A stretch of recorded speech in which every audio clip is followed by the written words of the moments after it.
Hello again, true crime fans. We've got another mysterious case to explore. The case of Bill Lanway and Holly Williams.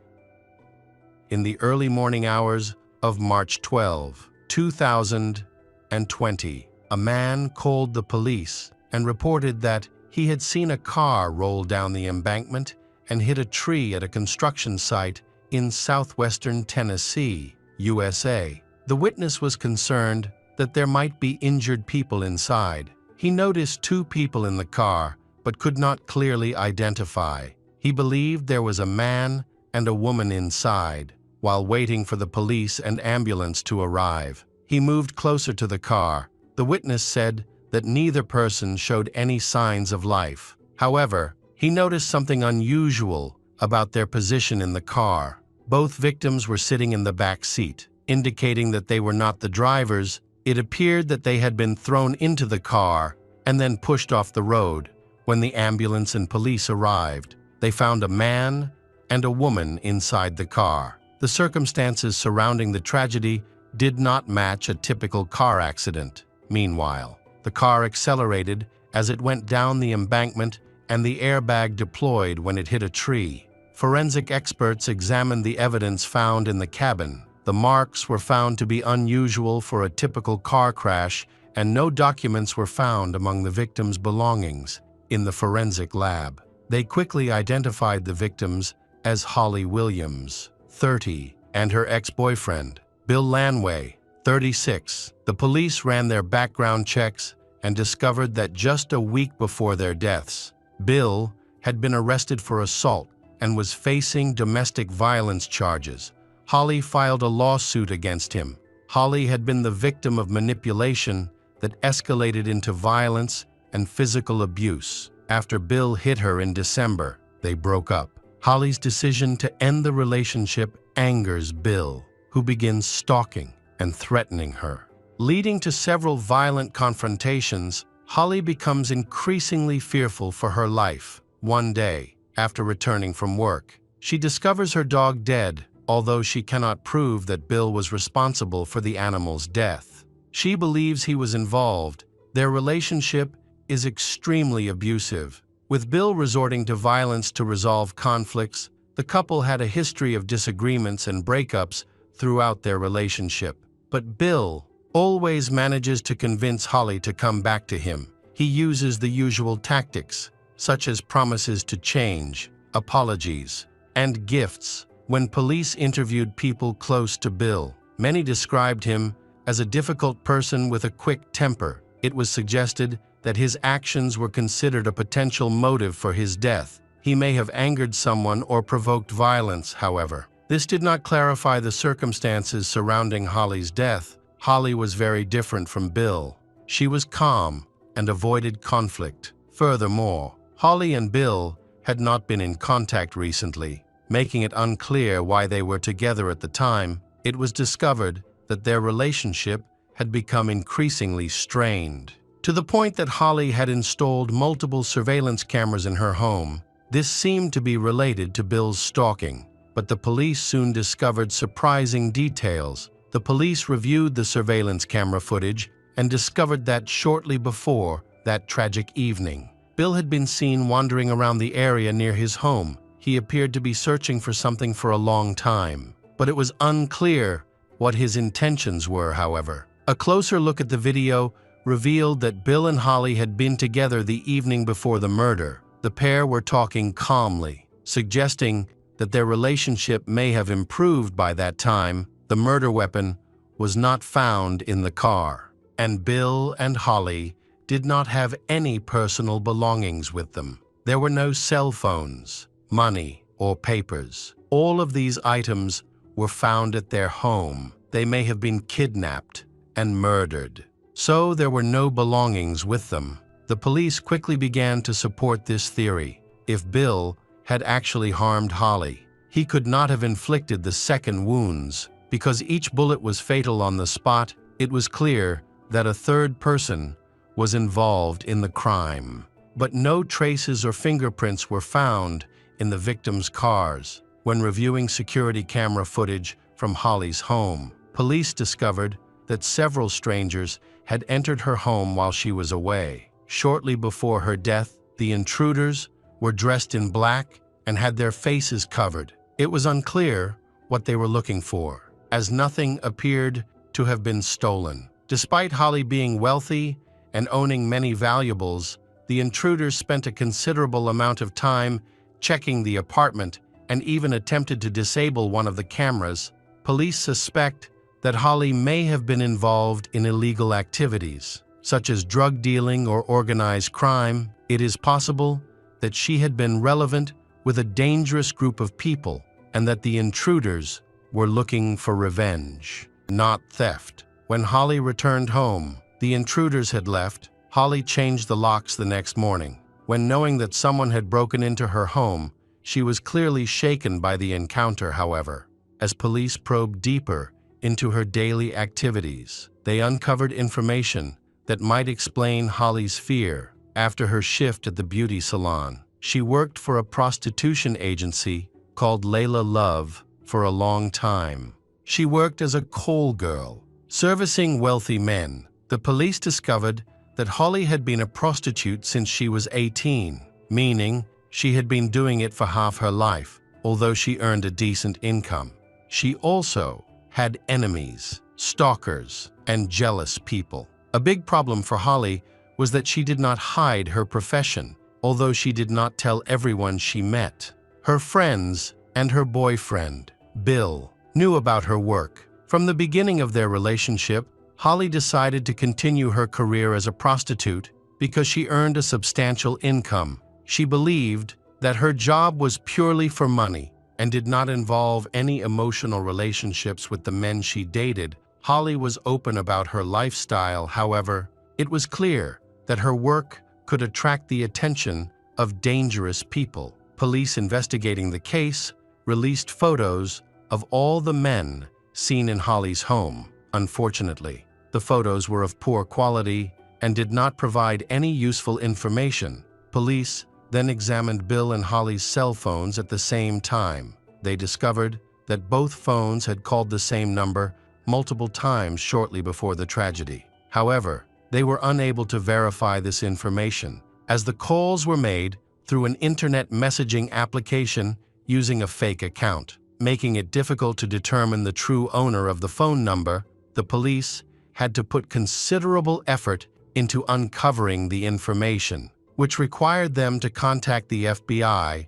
They eventually identified a suspect, an account named Jimmy Green. Police traced an IP address that led them to Jim Green's real name, Adam Carey.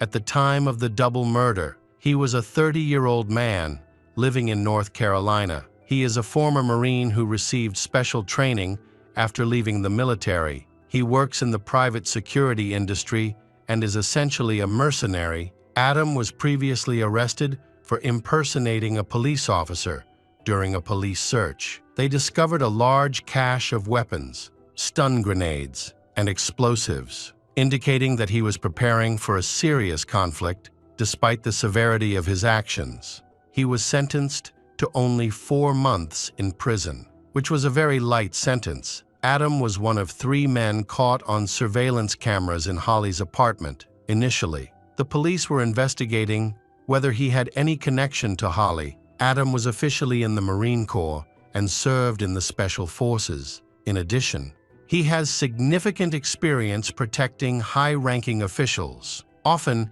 in difficult situations. He is proficient in a variety of weapons and combat techniques, making him extremely dangerous. Police located Adam and brought him in for questioning. Under pressure from the police, he eventually began to reveal information about the other members of the group that had broken into Holly's home. The mastermind behind the operation was Gilad Peled, 47, a former member of the Marine Corps Special Operations Group who also owned a security company. The third member of the trio was Brian Brockway, 40, a mercenary from Austin, Texas. Also a former Marine, police believe that Gilad hired Brian and Adam to kill Holly. However, it was unusual for a highly trained mercenary to take on such a small task.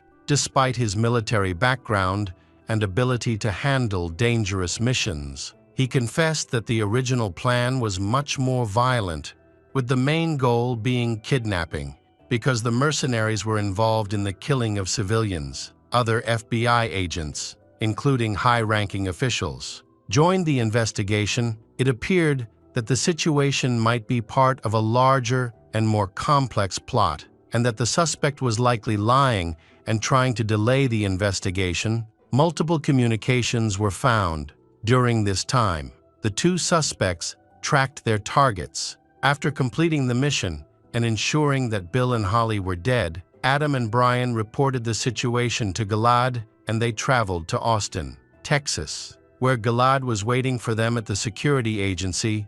Gilad had lived in Austin for many years and owned a house in one of the suburbs. He returned from Israel and founded a security company after a long career protecting high-ranking officials and celebrities. Adam continued this work in Hollywood. They all knew each other and maintained contact, collaborating on various missions through the security agency. Shortly before the tragic events, Gilad found a client named Eric Mond. Eric was a famous and wealthy man living in Texas. He ran a car dealership founded by his grandfather and sought protection for himself and his son, Charles Munt. After checking, it was confirmed that Eric was a successful businessman, a car dealer, and a wealthy resident of Austin. He owned a luxury home worth $5 million, where he lived with his wife and two children. One of his sons was studying at the University of Nashville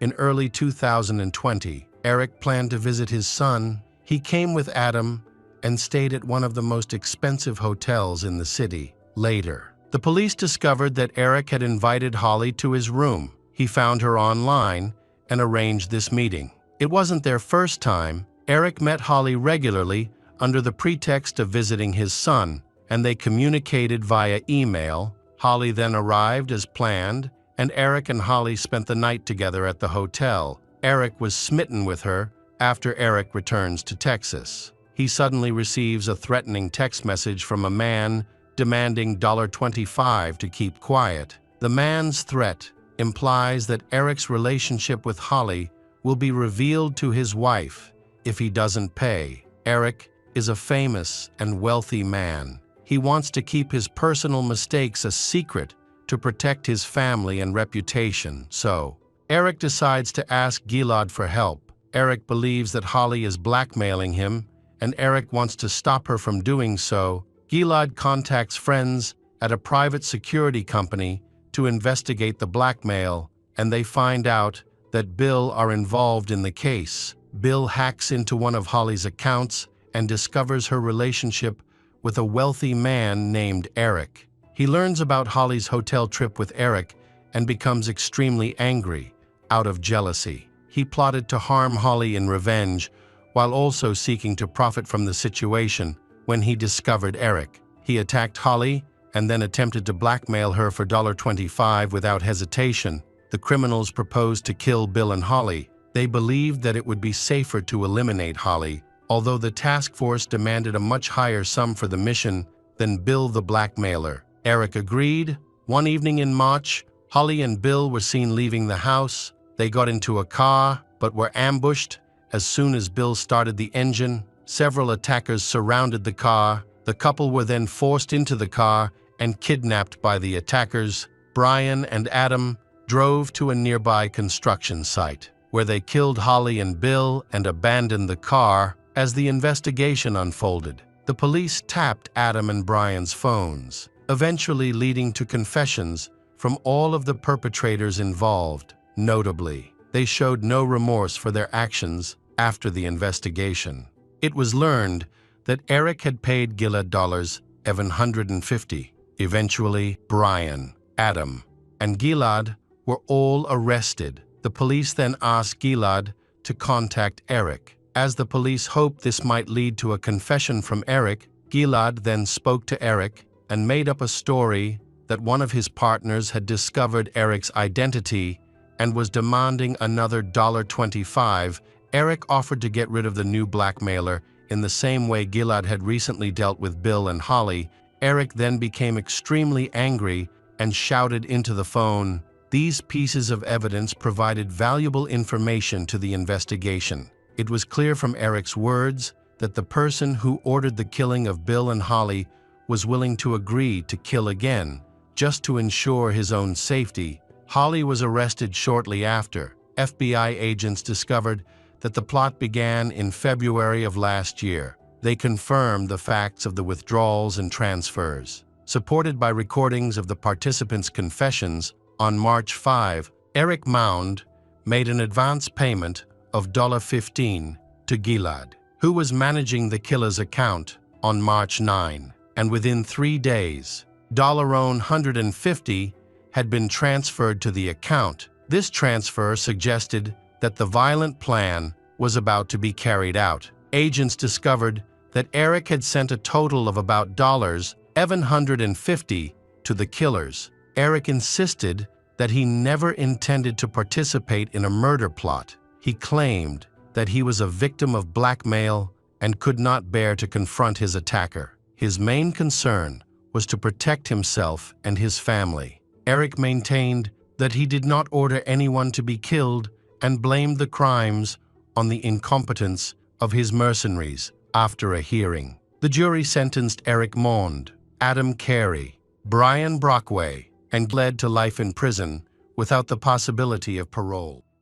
Welcome back, mystery lovers. Today's case is going to keep you on the edge of your seat. The case of Sophia McKenna. Sophia McKenna was born on March 7, 1996, in North Stonington, Connecticut. At the time of the incident, she was 21 years old and living in Groton, Connecticut.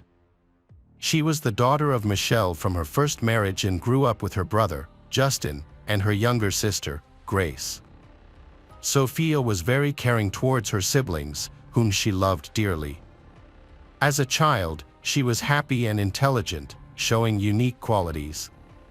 She was active and full of energy, leading a vibrant and fulfilling life. However, her life was significantly affected by her parents' divorce when she was about 6 or 7 years old, which left her with a deep emotional scar.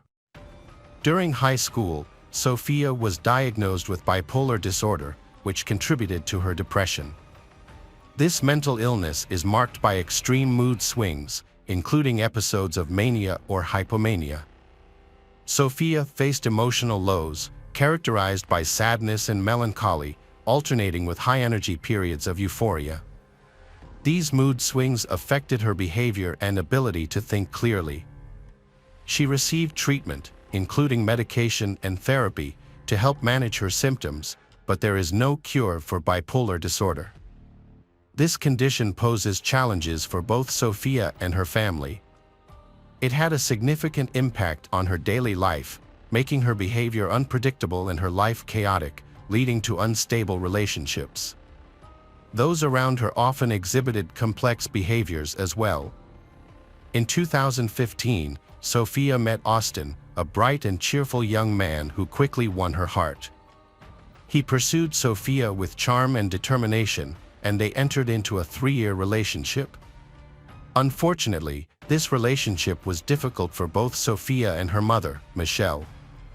Austin had some troubling behaviors. He was somewhat aggressive and used anabolic steroids for sports, which contributed to the instability of their relationship.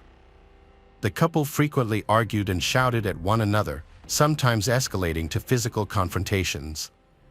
Sophia, who struggled with mental health issues, often initiated these conflicts. On multiple occasions, Austin's aggressive behavior resulted in injuries to Sophia, necessitating hospital visits. About a month before the incident, Sophia found out about Austin's cheating and decided to end their relationship. Despite this, they still met occasionally. While dealing with her emotions, Sophia focused on moving forward.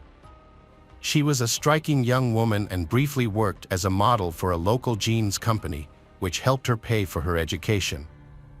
Eventually, she graduated as a massage therapist and got a job at an upscale spa called the Red Door, located in a luxury hotel. There, she met Spencer Mugford, a 20-year-old colleague. Spencer, originally from Florida, loved the sea and was an experienced swimmer working as a sailing instructor. He came from a caring family that had big hopes for his future. Spencer and Sophia quickly formed a close bond due to their shared interests and similar personalities.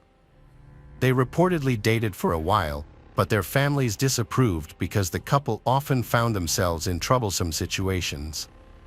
Sophia's mother, Michelle, expressed deep concern for her daughter's well-being, particularly since Sophia continued to meet with her ex-boyfriend, Austin, and they frequently drank alcohol together, which had become a nearly daily habit.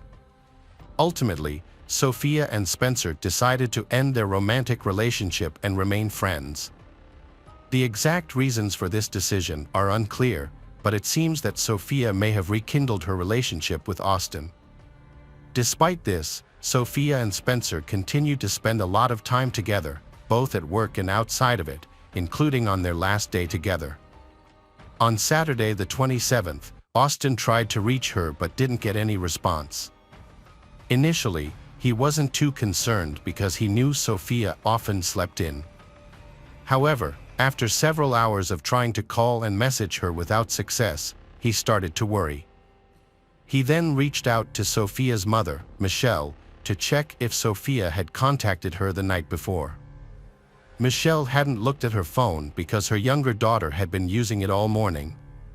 When Michelle checked her phone, she saw that she had 7 missed calls from an unknown number.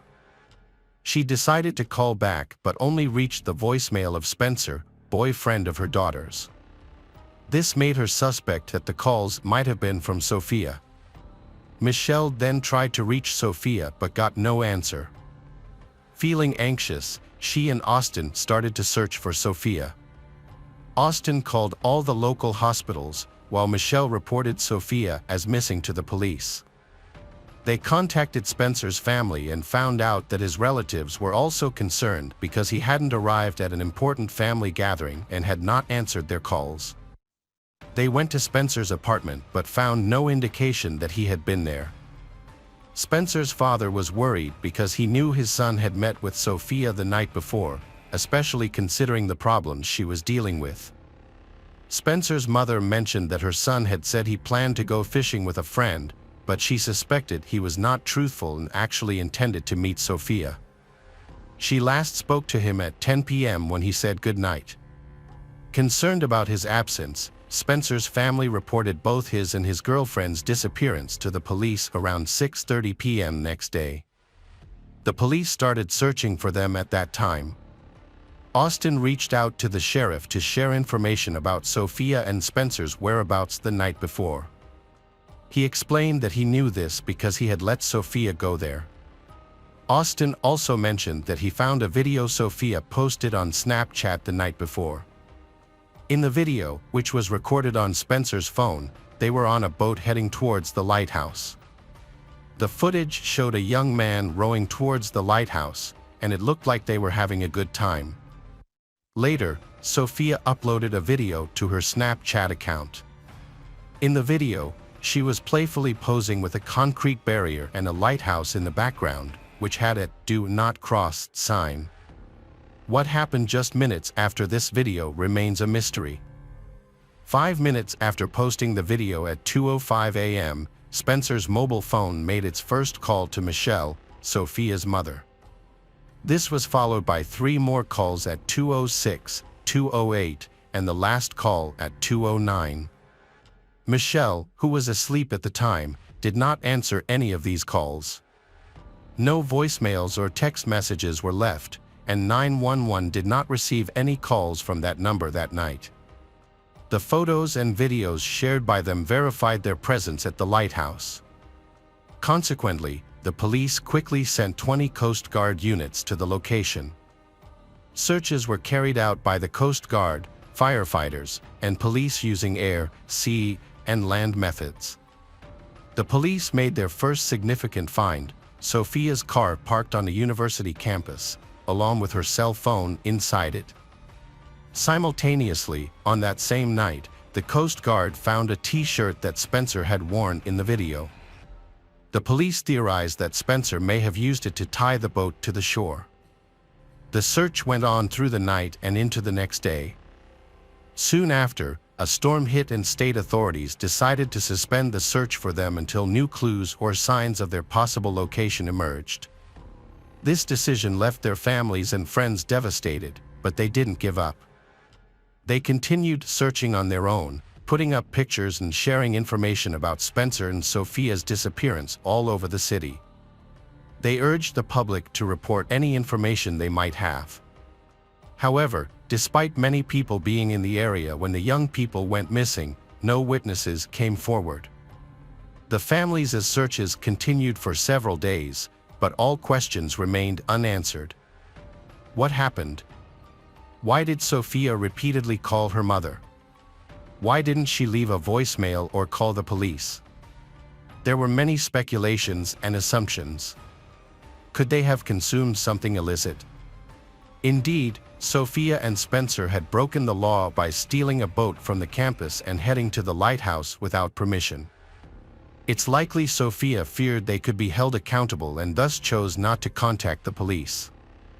A few days prior, she and Spencer had already had legal issues. Spencer had been detained for driving under the influence, and Sophia had faced charges for aggressive behavior. Perhaps for this reason, she preferred to contact her mother rather than the police. However, it's unknown what other circumstances were present in Sophia's life at that moment. She might have been in a state of panic and unable to think clearly. Everyone's reaction to such situations can be unpredictable.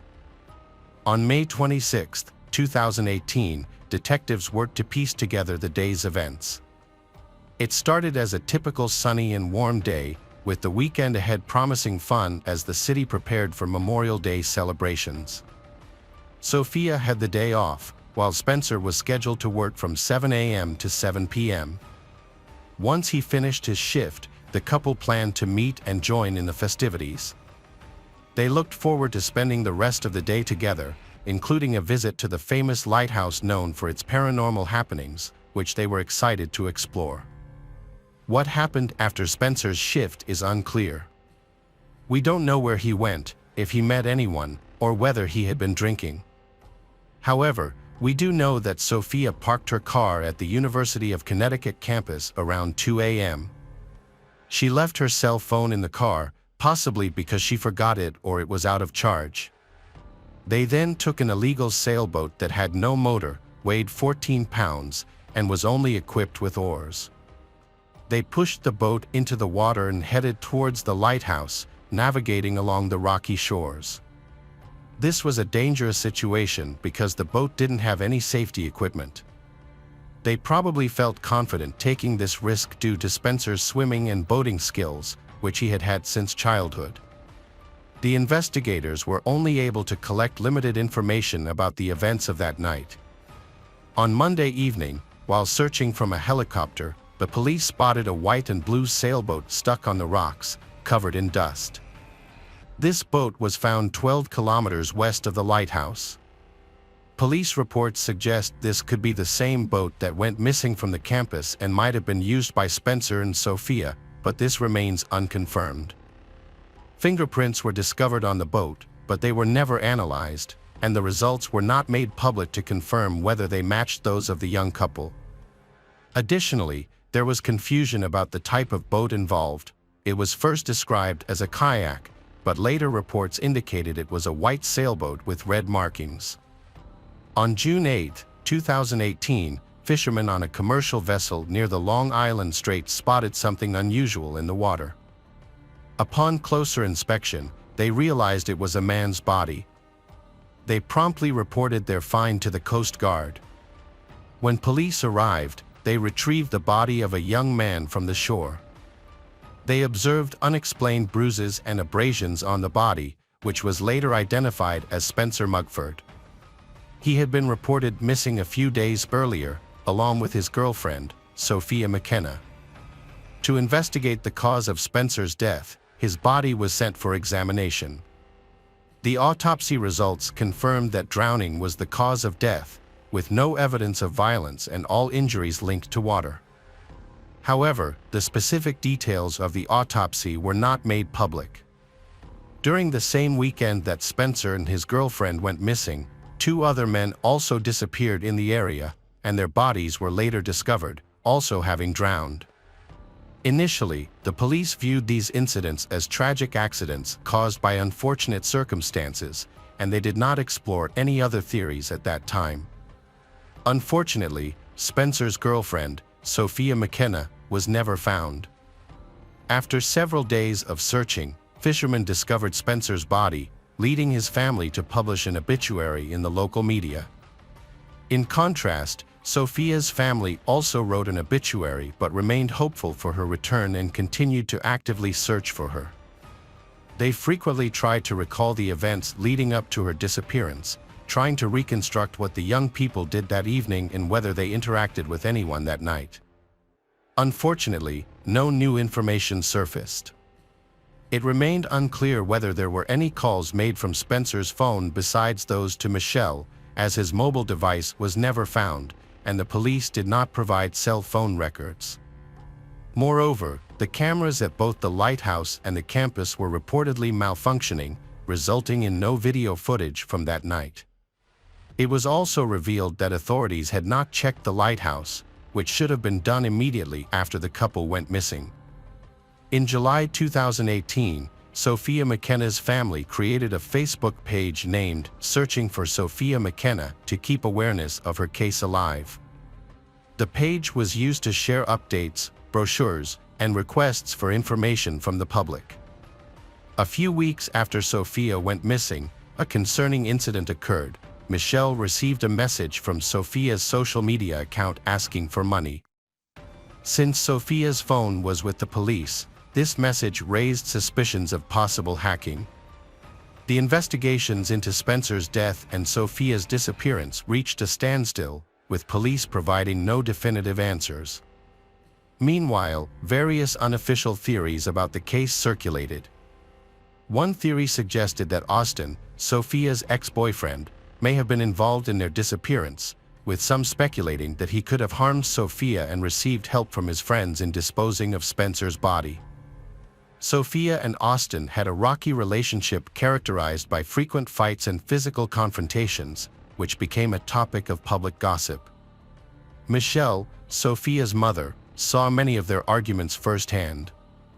A month before Sophia went missing, serious problems emerged after she discovered Austin was cheating on May 8, 2018, which led her to break up with him. In what could have been a revenge move or a fresh start, Sophia started dating another guy and brought him to her apartment. This angered Austin, who stormed over and began banging and kicking the door while shouting insults at Sophia. After around 15 minutes of quiet, Sophia thought Austin had left and opened the door, but he was still there and tried to push his way inside. Luckily, Sophia quickly managed to shut the door again. Neighbors reported hearing him threaten to harm Sophia if she didn't open it. By the time the police and Michelle arrived, Austin had been arrested. The following day, May 9th, a court order came into effect. In her statement, Sophia detailed earlier attacks by Austin and included photos of her injuries. She expressed that she was afraid for her life because he was stalking her. A restraining order was issued, preventing Austin from being in the same area as Sophia. However, Sophia later felt guilty about the situation, and the restrictions were changed. Now, Austin was only barred from being in the same apartment as her. The man who was with Sophia at the time did not reveal his identity and initially did not cooperate with the police. Michelle initially claimed that it was Spencer with Sophia, but later changed her statement. However, a colleague whom Sophia trusted confirmed that it was indeed Spencer. Colleagues of Sophia and Spencer stated that they were in a relationship at the time of their disappearance and acted like a couple both at work and outside of it. Witnesses reported an incident at the hotel where Sophia's ex, Austin, confronted her at her workplace and threatened her publicly. Despite this, Austin and his father joined the search for the missing couple, using a private helicopter and distributing flyers with their images throughout the city. Austin claimed on social media that Sophia had been his girlfriend for 3 years and insisted she had only a platonic friendship with Spencer. Many found this post strange, as it seemed to focus more on his relationship with Sophia than on her disappearance. On July 10th, Sophia's family and friends held a memorial for her. Austin attended the event with Michelle and later shared a now-deleted message online saying, "Rest in peace, baby, we'll see each other soon." These actions raised concerns among people who knew them. Austin told the police that he spent the entire day with Sophia on May 26th and that they continued to meet despite a court order, even making plans for the following day. A friend of Austin mentioned that around 3 a.m. on the night of the incident, Austin texted Sophia saying he was at the gym with a friend. However, this claim seems questionable since gyms are closed at that hour. His family asserted he was home before leaving for the gym. An anonymous witness stated that Austin and his brother were invited to a party that day.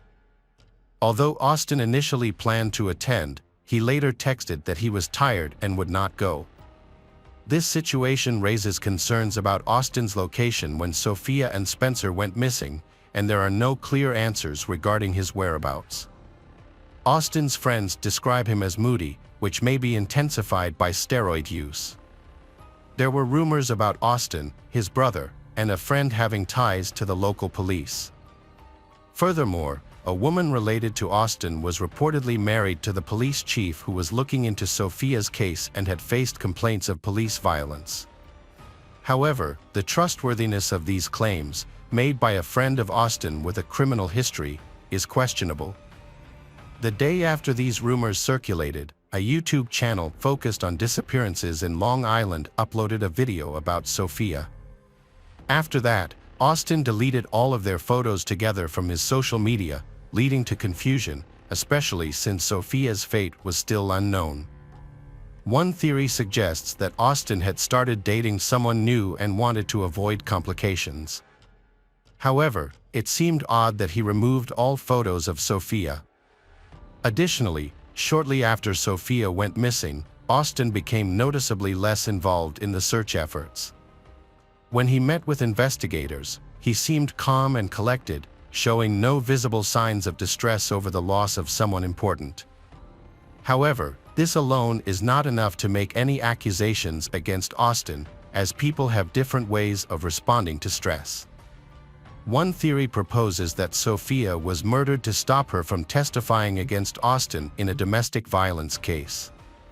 If she hadn't spoken, there would not have been enough evidence to proceed, possibly leading to the case being dismissed.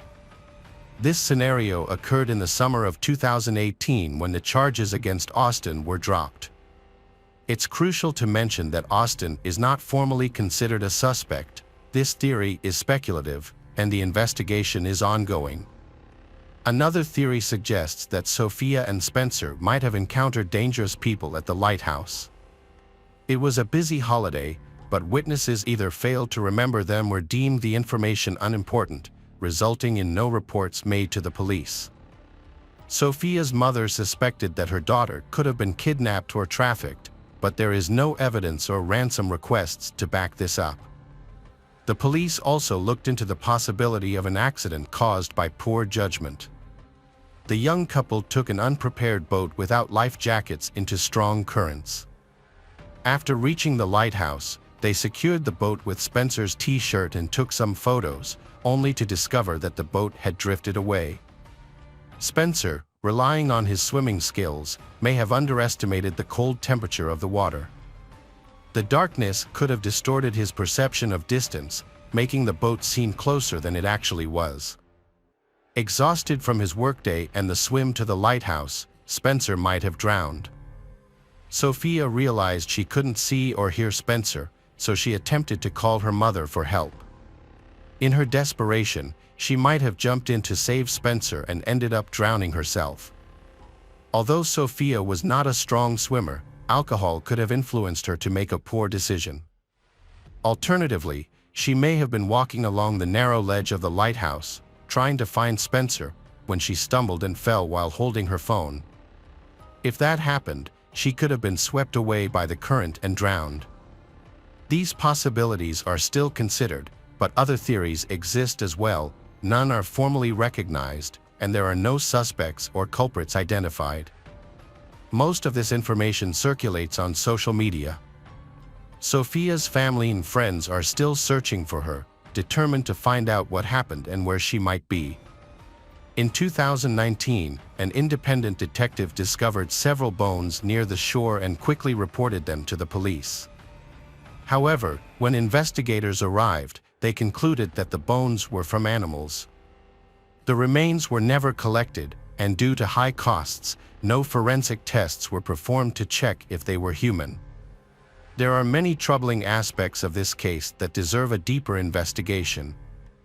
After all, it involves a missing person whose family is in distress, desperately seeking answers.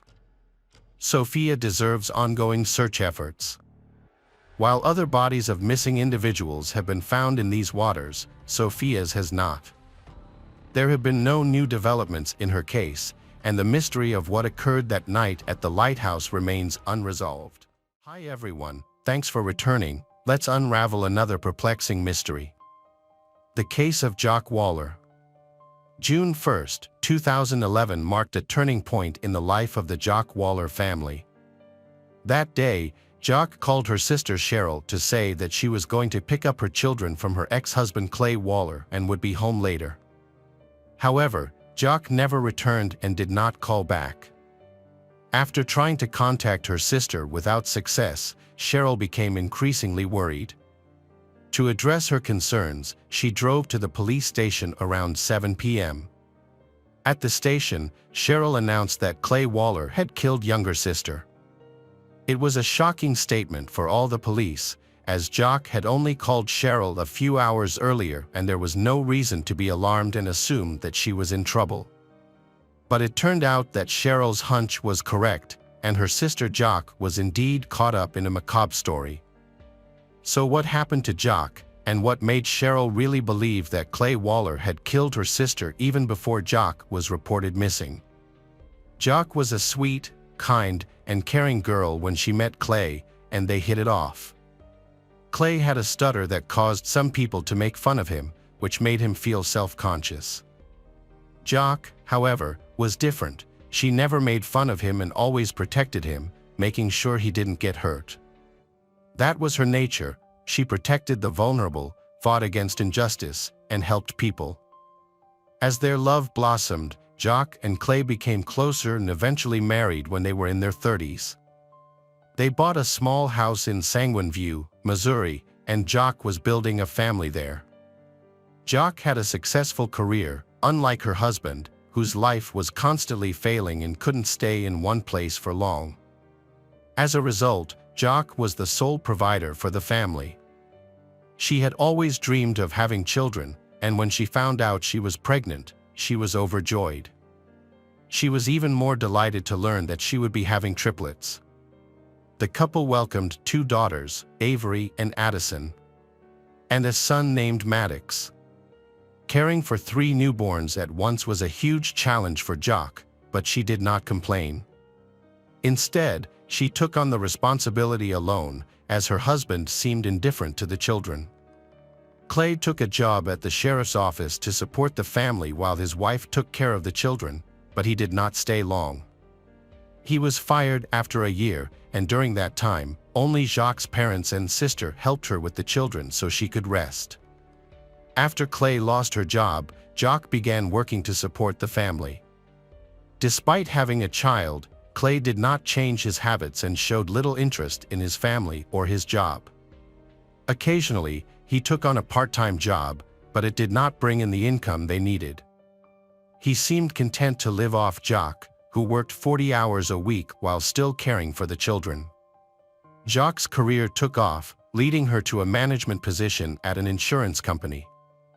However, this success only made her husband more comfortable, and he decided not to worry about money anymore.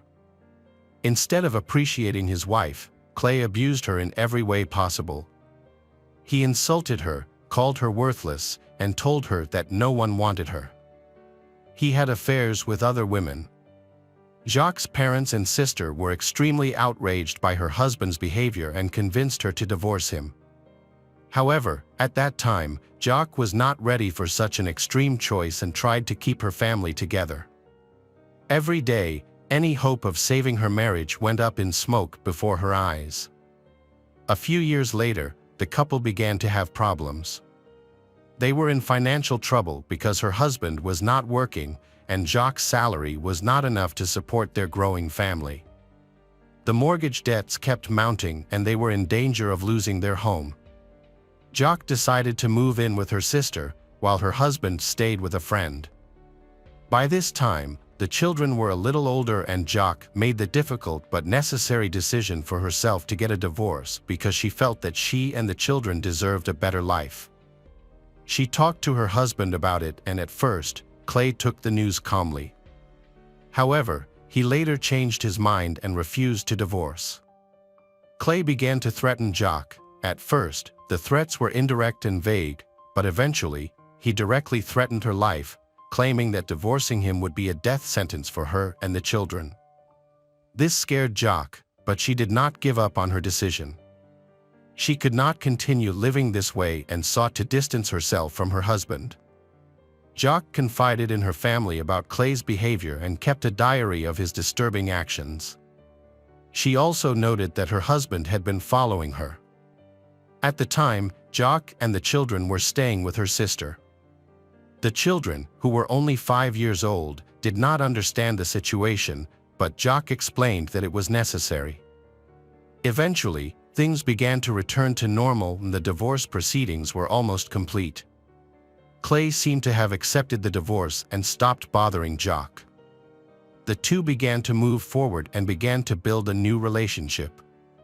Jacques allowed her husband to visit the children and they stopped arguing. On June 1, 2011, Clay and Jacques scheduled a meeting at the lawyer's office to discuss the final important details of the divorce. That day, their son Maddox was with his father, while the other children were at Jacques' sister Cheryl's house. After the meeting, Jacques planned to pick up her son. When she left the office, she called her sister Cheryl and told her everything had gone well. She drove to Clay's house to pick up her son and then made plans to return to her sister's house.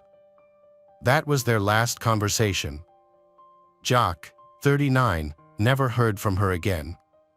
Over time, Cheryl grew worried and started calling Jacques, but she didn't answer. Cheryl then tried calling Clay, but he didn't answer either.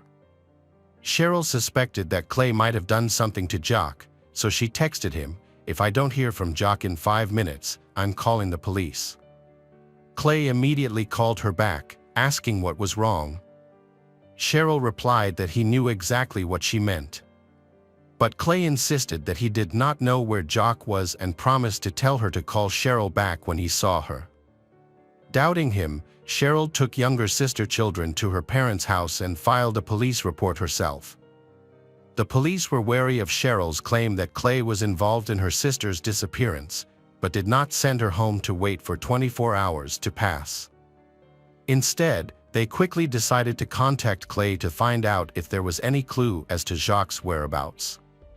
They called Clay, and he said that he had lunch with Jacques. He said that they had met at the lawyer's office to discuss some aspects of the divorce and then drove to his house to talk further. He said they had a chat and then he went to the store. When he returned, Jacques' car was gone and he assumed that she had left. According to Clay, their son Maddox was in Illinois with his new girlfriend at the time, and Jacques knew this and was not concerned about their son. He insisted that she had come to his house just to talk, not for their son. Clay's words seemed hard to believe. Jacques had made it clear to her sister that she had come to Clay's house for her son. She had no intention of discussing anything with him, especially since she would not allow her son to be with another woman so far away. She would have been furious with Clay in that situation. Cheryl did not believe the story. She convinced the police that Clay was lying and hiding something, and that things were indeed serious. Jacques and her car were reported missing, and a massive search began. Hours later, Jacques' car, a Honda Pilot, was found on the interstate with flat tires. It was no accident. The tires had been deliberately punctured and looked like they had been set up. The car was found open and empty, with some blood on the back seat, but there were no clues to Jacques' whereabouts. It seemed increasingly likely that she had been attacked and kidnapped. The search for Jacques focused on that area, with many volunteers working alongside police and rescue dogs. Despite the unbearable heat, people were eager to help. The family offered a $3,500 reward for any information about Jacques' whereabouts. Despite their efforts, the search was unsuccessful. The police began to focus more on her ex-husband, Clay. They went to his house to talk to him again, but Clay repeated the same story. When police asked to search his home and car, Clay refused and immediately hired a lawyer to defend his rights. For days after she disappeared, Clay left his wife a tearful voicemail. "Hi honey, it's Sunday. I went missing on Wednesday. Please, if you get this message, call me. I don't know where you are and I miss you so much. Please call me." The police then obtained a search warrant and returned to his home.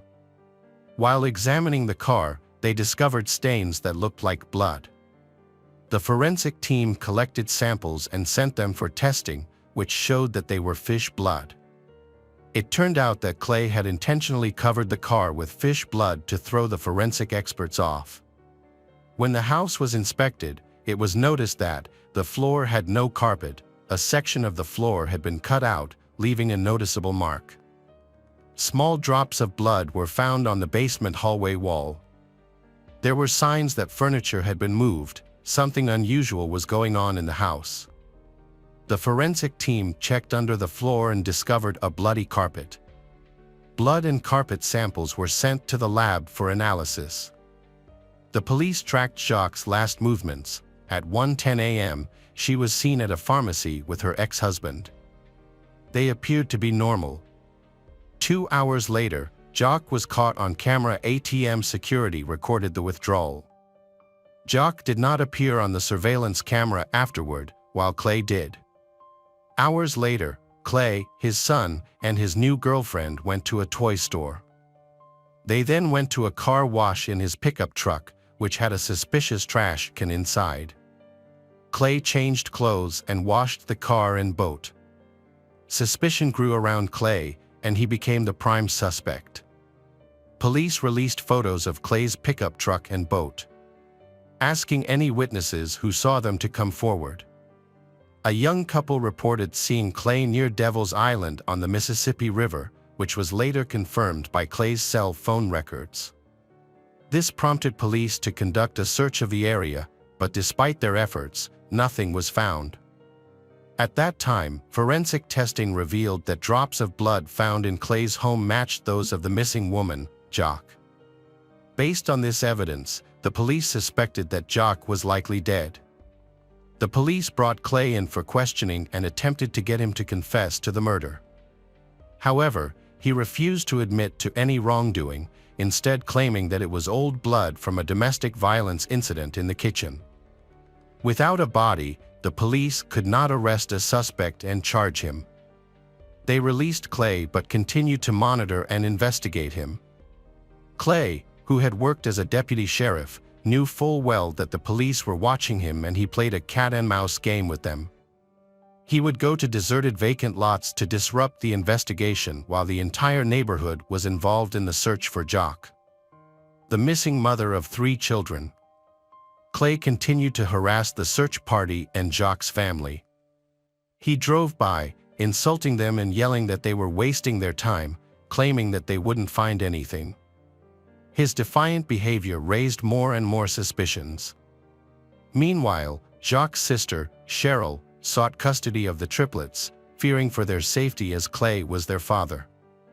Clay's erratic behavior eventually led to Cheryl gaining custody, which angered him even more.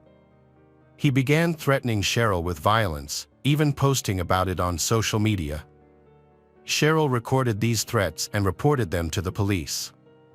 Nearly 5 months after Jacques' disappearance, police arrested Clay and charged him with making threats to death. Although he admitted to the charges, Clay claimed he acted out of anger and despair over losing custody of the children, with no intention of harming Cheryl. He believes he is the victim in this situation. During the investigation, police discover that Clay is being accused of stealing $50,000 from a previous company and stalking a man. Despite this, Clay denies any involvement in Jacques' disappearance. When questioned, Clay claims that Jacques' new lover, Harry, is responsible for her death. However, police investigate Harry and discover that he has a solid alibi, eliminating him as a suspect. The evidence points to Clay, but he continues to deny any wrongdoing. He is eventually sentenced to 5 years in prison for threatening his wife's sister, Cheryl. Police continue to investigate Jacques' disappearance, searching Devil's Island but finding no trace of her. 2 years after her disappearance, police had gathered enough circumstantial evidence, including video footage and blood found in Clay's home, to charge him with Jacques' murder, even though her body had never been found. It was a risky move, because if they lost, the DA's office would not be able to charge him a second time. However, the prosecutor was determined. Clay, after consulting with his attorney, made a deal with the prosecutor to reduce his sentence. Clay offered to plead guilty to murder and provide a burial site. Jacques' family agreed to the deal because it was important to find her body and give her a proper burial. Clay led police to his ex-wife's burial site. It was located in a remote location on a sandbar on the Illinois side of the Mississippi River. The initial investigation was hampered because Clay could not remember the exact tree in which he had buried Jacques' body. However, he eventually revealed that he had placed a bag of fertilizer on top of her grave. A gardener pointed out that large amounts of fertilizer could kill trees, leading the police to focus on 3 dead trees in the area. When they dug up the grave, they found Jacques' body under one of the trees, wearing the same clothes she had last worn. The woman was identified from dental records as Jacques Waller. The discovery of Jacques' body brought closure to her loved ones, who were finally able to hold a funeral for her. Ironically, the ceremony was held on her parents' 50th wedding anniversary. At this time, Cheryl had to tell her children that their mother had died and that their father was responsible for her death. This revelation was devastating to the children, who not only lost their mother, but also their relationship with their father. The children immediately shunned Clay and refused to communicate with him. As part of his plea agreement, Clay was required to provide a detailed confession of his crimes. According to his statement, he began thinking about murder a year before Jacques died, after she announced that she wanted to end their relationship. Despite these dark thoughts, he initially pushed them aside because Jacques was the mother of his children. Clay felt he couldn't let Jacques take his children. He had warned her earlier that if she continued to do so, things would not end well for her, but she chose to ignore him. The night before the murder, he had dug a grave for Jacques on Devil's Island. It was then that he began to consider taking her life. At the time, their divorce seemed to be going smoothly. After visiting a lawyer, the couple had a conversation in which Jacques suggested they have one last intimate encounter together. They went to his house, where they continued the conversation in the kitchen. He opened the refrigerator to find a snack. When he raised his head, he accidentally hit Jacques on the head, causing her nose to bleed. This enraged her, and she stormed out into the hallway. She began screaming that he would never see their children again. This was Clay's breaking point. In a fit of rage, he punched her in the face and then strangled her. After the fight, he dumped Jacques' body in a prepared grave on Devil's Island. He then cleaned up the crime scene by washing his car, cleaning the house, and showering. He changed into new clothes and attempted to resume his normal routine by meeting his new girlfriend and son at a toy store, as if nothing out of the ordinary had happened. Clay claimed the murder was an impulsive act driven by emotion.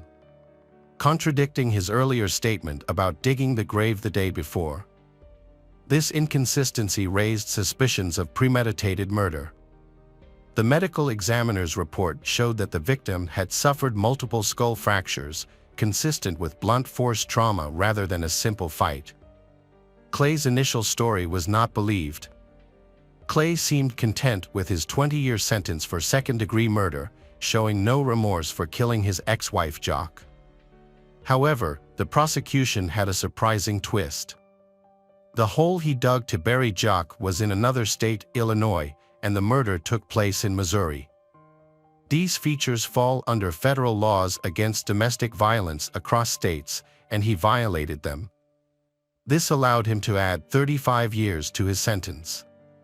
Clay Waller would be eligible for parole after serving 85% of his 55-year sentence. Clay had no idea that his confession would have serious consequences due to a federal law he was unaware of. Hello again, true crime fans. We've got another mysterious case to explore. The case of Sharon Pryor. Sharon Pryor was born on February 9, 1959, in Montreal, Canada. Her mother, Yvonne Pryor, is from the UK, and her mother's family immigrated to Canada when she was very young. Her mother lived her entire life in Canada, where she met her future husband, George, a serviceman. The couple fell in love, got married, and later welcomed their daughter Sharon. Just before Sharon's second birthday, her mother gave birth to twin girls, Doreen Va Marine, in 1962. Then she had another brother, who was the youngest. In 1965, George was stationed elsewhere in a different location, leading to the couple's decision to divorce. While George continued his military career and moved frequently, Yvonne settled in an apartment in Lang, Canada, provided through a program for military families. This quiet and cozy place seemed perfect for raising her children. Yvonne, Sharon's mother, thought she had found a safe home for her family. But she was unaware that danger could lurk even in such peaceful neighborhoods. From a young age, Sharon is famous for being a very gentle person, beautiful, and caring. She was responsible, sincere, and kind, which drove her to help those in need. Consequently, she often rescued homeless animals, especially those that were sick or injured. This compassion inspired her dream of becoming a veterinarian in the future. Later on, Sharon joined a school club and began playing hockey. She was also very creative, dedicating her free time to art clubs and needlework classes. With her many talents, Sharon appeared to have a bright future ahead. Yvonne was thrilled to see her daughter blossoming into such a wonderful person. As Sharon's assistant, Yvonne was naturally cautious and tried to protect her from negative influences and trouble. Sadly, this caution could not shield Sharon from meeting a cruel man who came into her life. At 16, Sharon is a normal girl facing typical teenage problems. She loved the music of the time and had new hobbies that her parents didn't always support. During this time, she met a young man named John, who had admired her since the 4th grade. Eventually, they started dating in the presence of their friends and were seen as a close-knit and loving couple. Sharon's parents, recognizing their affection for each other, supported their relationship.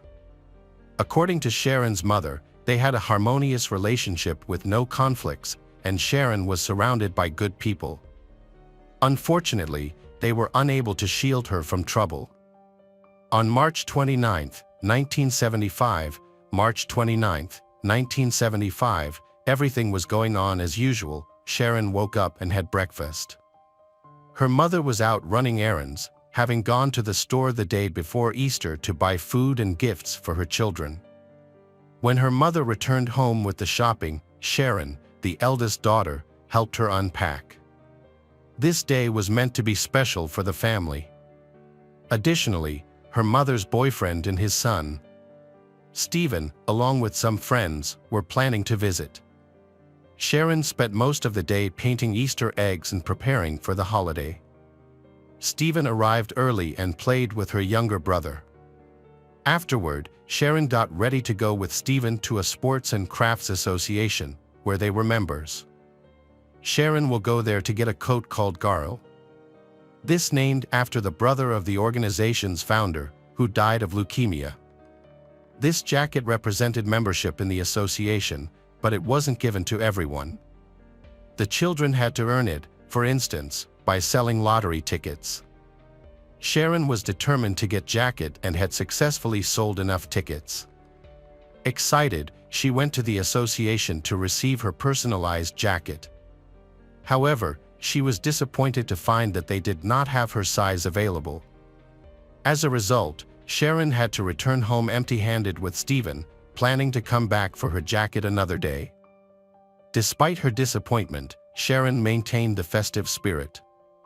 She joined her mother and boyfriend to help with the final preparations for the gathering. Once the guests arrived, Sharon and her mother hid Easter eggs for the children to find later. Sharon then asked to go to the local pizzeria, Marina, which was popular among teenagers. It was close to home, and her mother often allowed her to go there with friends. This time was no different. After receiving permission, Sharon went to her room to get ready. While Sharon was about to leave, the girl next door came to visit. Everyone chatted while Sharon got ready. She borrowed one of her mother's sweaters and put on her favorite suede jacket. Around 7 p.m., Sharon and her neighbor left the house, but Sharon went to the pizza shop alone because her neighbor changed her mind and didn't want to go anymore. They said their goodbyes. The girl next door went home, while Sharon headed to meet her friends at the pizzeria. A group of teenagers was already there waiting for Sharon, but she didn't arrive on time. The others assumed she was just late because she was with her boyfriend John, so they didn't worry and continued their evening at the pizzeria. At that time, several employees from the company were watching a hockey match at home. After the game ended, they headed to the pizzeria. Among them was John, Sharon's boyfriend, who was there without her and had no idea where she was. Like the others, he expected Sharon to be at the pizzeria by the time they arrived, and her absence worried everyone since she was usually very punctual. Meanwhile, Sharon's mother, Yvonne, was at home putting the younger children to bed and watching TV. She decided to wait a bit longer, thinking that Sharon might have lost track of time while spending time with a friend, and will return home later. She stayed in the living room, watching TV, so she wouldn't miss her daughter's return, but she still hadn't come home. Around 1 o'clock in the morning, Yvonne was overwhelmed with fear because there was still no news about her daughter, Sharon. It was too late to call Sharon's friends, so she had to wait until morning, look out the window occasionally. As dawn approached, Yvonne started calling Sharon's friends to find out where she was. Unfortunately, neither her friends nor John knew her whereabouts. She was deeply troubled to learn that Sharon had never been to the pizza shop that evening. The girl next door confirmed that they had said goodbye to Sharon on the street, and she hasn't seen Sharon since. When Yvonne spoke to Mary, Sharon's best friend, she became even more anxious. Mary said her that after 7 p.m. near the pizzeria, a 20-year-old girl named Cheryl Roy was attacked by a stranger with a knife.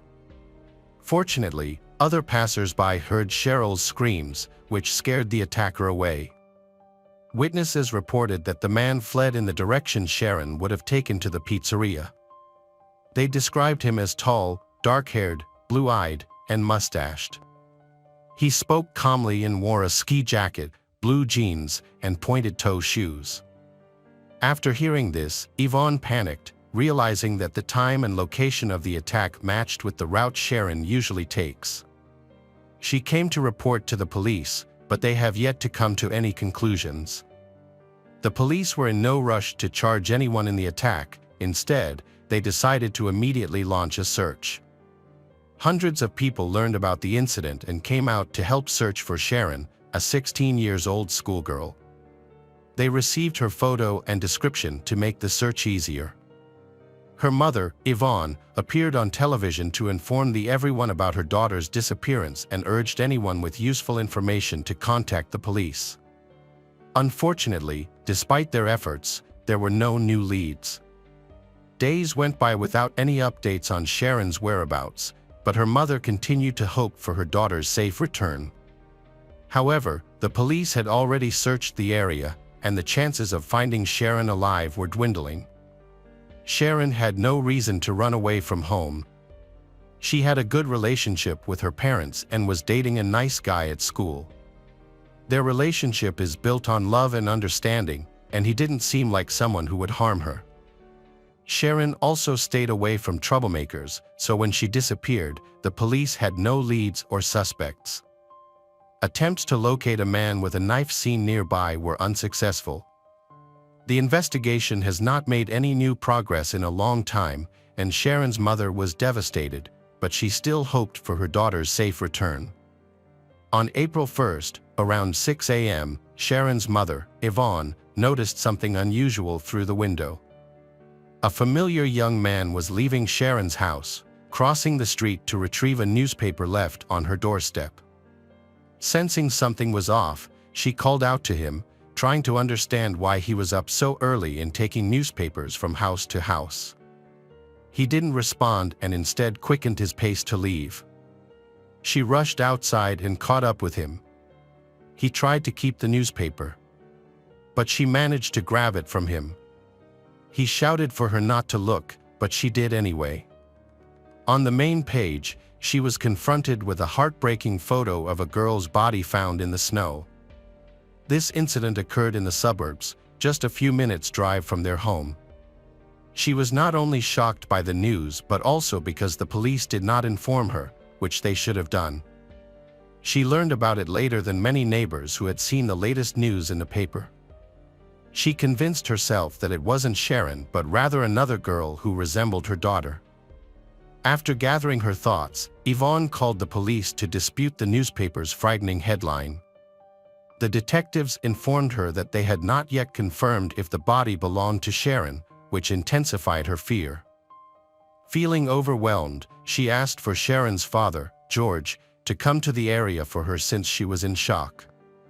The photograph of the victim bore a striking resemblance to her missing daughter, Sharon, and she was dressed exactly as Sharon's mother had described. When Sharon's father got there, he recognized his daughter, leaving no doubt that the 16-year-old schoolgirl was deceased. A local resident, Jacques, who had also read about the girl's disappearance in the newspaper, discovered the body. Upon recognizing the victim looked like Sharon, he immediately reported the grim discovery. Jacques usually made sure that all his doors were locked, but on Tuesday, he discovered that one lock was open and the door was unlocked. He thought it was strange that there were no signs of a break-in, as if someone had a key. The truth was, he was the only person with full access to the house. When he went outside to the driveway, he was shocked to find a woman's body lying there, naked from the waist down. Additionally, nothing had been taken from his home. Jacques was perplexed about why the body was found in that location. Patrol officers soon arrived, and a murder investigation began. They quickly noted that it was a brutal crime. Sharon had multiple signs of abuse, including bruises and hematomas. She was only wearing a suede jacket and a blue sweater, with her jeans located a few meters away and her underwear caught on a tree. Her mouth was tightly taped, with the tape tangled in her hair. She was gripping the tape in her hand, suggesting she had fought to remove it. There were clear indications that Sharon had attempted to rise, implying she was left alive during the horrific ordeal. Investigators found additional evidence about 15 meters from the body, including tire tracks leading from that spot to where the body lay, along with a trail of blood droplets. No signs of dragging were present. The investigators quickly concluded that multiple individuals may have been involved in this violent act. Sharon's socks and shoes showed no dirt, indicating she did not crawl on the ground by herself. Instead, she was carried out of the car and abandoned in the cold. Near her body, investigators found a man's shirt tied around her wrists, which helped determine the main suspect in the case is quite tall. Additionally, a clear footprint was discovered next to the entry gate post, providing further evidence. They also located a receipt for Garo jacket, which Sharon never received. After a forensic examination, it was determined that Sharon had died only a few hours before her body was found. It was clear she had been held captive for several days, from Saturday to Tuesday. The perpetrator had been extremely cruel, as there were signs of strangulation on her neck, and she had choked on her own blood. Forensic experts found that her ribs were crushed, indicating the killer may have been kneeling on her chest. She also suffered a severe head injury and bleeding from multiple stab wounds. Both sides of her jaw were broken, her nose was fractured, and her cheek was torn by a tooth that had been knocked out from the force of the attack. On April 4, 1975, about 200 friends, relatives, and local residents gathered at a community center. They hoped that the killer would soon be caught. 9 months prior to Sharon's murder, another brutal crime occurred in Canada, the killing of a teenage girl in Château. 12-year-old Norma O'Brien was murdered on the evening of July 9, 1974. After leaving home to play water polo, she discovered the pool was closed for repairs. Norma returned to the pond, but she never made it back home. That same evening, she was reported missing. The family was convinced that Norma would not have left on her own, so they started looking for her. The next day, her partially clothed body was discovered in a field near the pool. Norma's murder resembled that of Sharon, who was also found in the same area, brutally beaten and strangled. The two crime scenes were approximately a half-hour's drive apart, leading to speculation that they might have been committed by the same individual, although there is no definitive evidence to support this theory. Following Sharon's murder on June 23, 1975, 14-year-old Debbie Fisher disappeared in Château while riding her red bicycle home. She was later found in the forest, unclothed but without signs of sexual assault. Debbie had died from a blow to the head with a stone. Subsequently, a 17-year-old male suspect confessed to the crime, but his identity is kept private due to his age. The suspect claimed that he was returning home on his moped around 6:30 p.m. when he spotted Debbie riding her bicycle and carrying milk. After observing her closely, he devised a sinister plan. He greeted her, and she responded in kind. He then overtook her, concealed his moped in the bushes, and sat on the curb, pretending to cry. Concerned, Debbie stopped, and the suspect called her over, prompting her to step closer to him. He grabbed her and began to assault her. He threw the milk into the field, and she lost consciousness. Then, he hid her bike in the bushes and attempted to rape her but was unsuccessful. In a fit of rage, he struck her on the head with a rock, causing her death. He concealed her body in an abandoned car in the forest and fled on his moped. Debbie's killer later admitted killing Norma O'Brien, but he denied any involvement in Sharon's killing. He had an alibi at the time of Sharon's murder, so he was not considered a suspect in that case. He was convicted of murdering two girls, Debbie and Norma, and due to his age, served only a few years in prison before being released. He now lives and works in Montreal, near the location where Sharon's body was discovered. Police gathered a significant amount of evidence related to Sharon's murder. However, the outcome was not what they had hoped for. 13 months went by without identifying a primary suspect for charges. They found 38 individuals who might be linked to that tragic night. 6 of these 38 individuals were detained, but ultimately, all were released due to a lack of evidence. Sharon's close friends were also interviewed, and they all had alibis. Some were at a pizzeria, while others were at home watching a game. The investigation became increasingly difficult and gradually reached a dead end as investigators could not find new clues. and it appeared that everyone had given up, except for the mother of Sharon's. Sharon's mother, Yvonne, was frantic as she tried to piece together what had happened to her daughter. Yvonne realized that Sharon couldn't have gone far from home by the time she left the house to go to the pizza shop. On the way, Sharon was supposed to meet a neighbor, who was also returning home from work. For years, the neighbor would walk the same path, but that day he claimed he didn't see Sharon on the sidewalk. Since Sharon had not traveled far, she should have been kidnapped right after saying goodbye to her friend. The kidnapper had only a few minutes to act, and somehow he managed to do it without being seen. Unfortunately, there were no witnesses to Sharon's abduction, making it seem like the perfect crime. Sharon's mother believed it was crucial to pay attention to all the neighbors on their street. Someone should have noticed the suspicious stranger or recognized him if he lived nearby. Detectives described the killer and rapist as being around 20 years old, likely living with his parents. They suspected that he had psychological issues, possibly including obsessive behaviors or hostility towards women. The detectives believed this crime was not the first committed by the suspect, and if he wasn't apprehended soon, it wouldn't be the last. They were convinced that several people were involved in both the kidnapping and the subsequent violence. It was also thought that one of the attackers could have been an unpredictable stranger with a knife who initially targeted another girl, Cheryl, but fled when come across by nearby witnesses. Witnesses described the attacker after Cheryl's assault.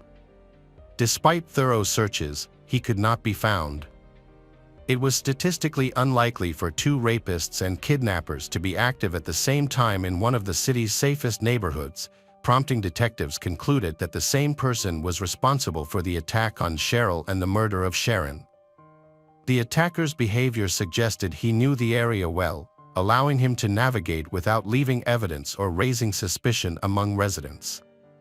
Detectives, along with Cheryl's mother, concluded that the assailant likely lived nearby. They characterized the attacker as a sadist. Typically, individuals with such tendencies follow a predictable pattern. They seek out compliant victims, initially presenting themselves as charming and sweet to gain trust. Over time, however, they become increasingly cruel and demanding. It all begins with control, followed by humiliation, and then they start mocking the victim. In this context, relationships with women often develop, and the sadist gradually shifts from seeking a partner to becoming a predator on the hunt. As a result, the police decided to thoroughly investigate all local residents with histories of harassment and domestic violence. Their goal was to find and question the knife-wielding attacker who had assaulted Cheryl. He matched the profile of the criminal, socially awkward and resorting to a knife instead of conversation. He was unlikely to be a successful individual or possess high intelligence. This type of person usually had a history of violence and preferred to use brute force to achieve his goals instead of clever tactics or deception. It was clear he lacked self-control, easily losing his temper and being ready to fight at any moment. The most alarming part of this situation is that the police are chasing a suspect who could be a serial killer, who needs to be stopped immediately. While he tried to run away from the detectives, they continued their search for him. Unfortunately, many crucial technologies we have today, such as DNA analysis, surveillance cameras, and phone geolocation, had not yet been developed at that time, leaving the investigators with limited resources. Although detectives investigated quickly and professionally, but 6 years after Sharon's body was found, the killer struck again. A 12-year-old girl named Temi was ferociously murdered. It is believed that the sadistic attacker, after assaulting a 16-year-old named Sharon, began targeting younger girls for his crimes. When Temi's body was discovered, it was revealed that the attacker had grabbed her and started to molest her. Then, he attempted to rape her but was unsuccessful. In a fit of rage, he struck her on the head with a rock, leading to her death. Although detectives investigated quickly and professionally, but 6 years after Sharon's body was found, the killer struck again.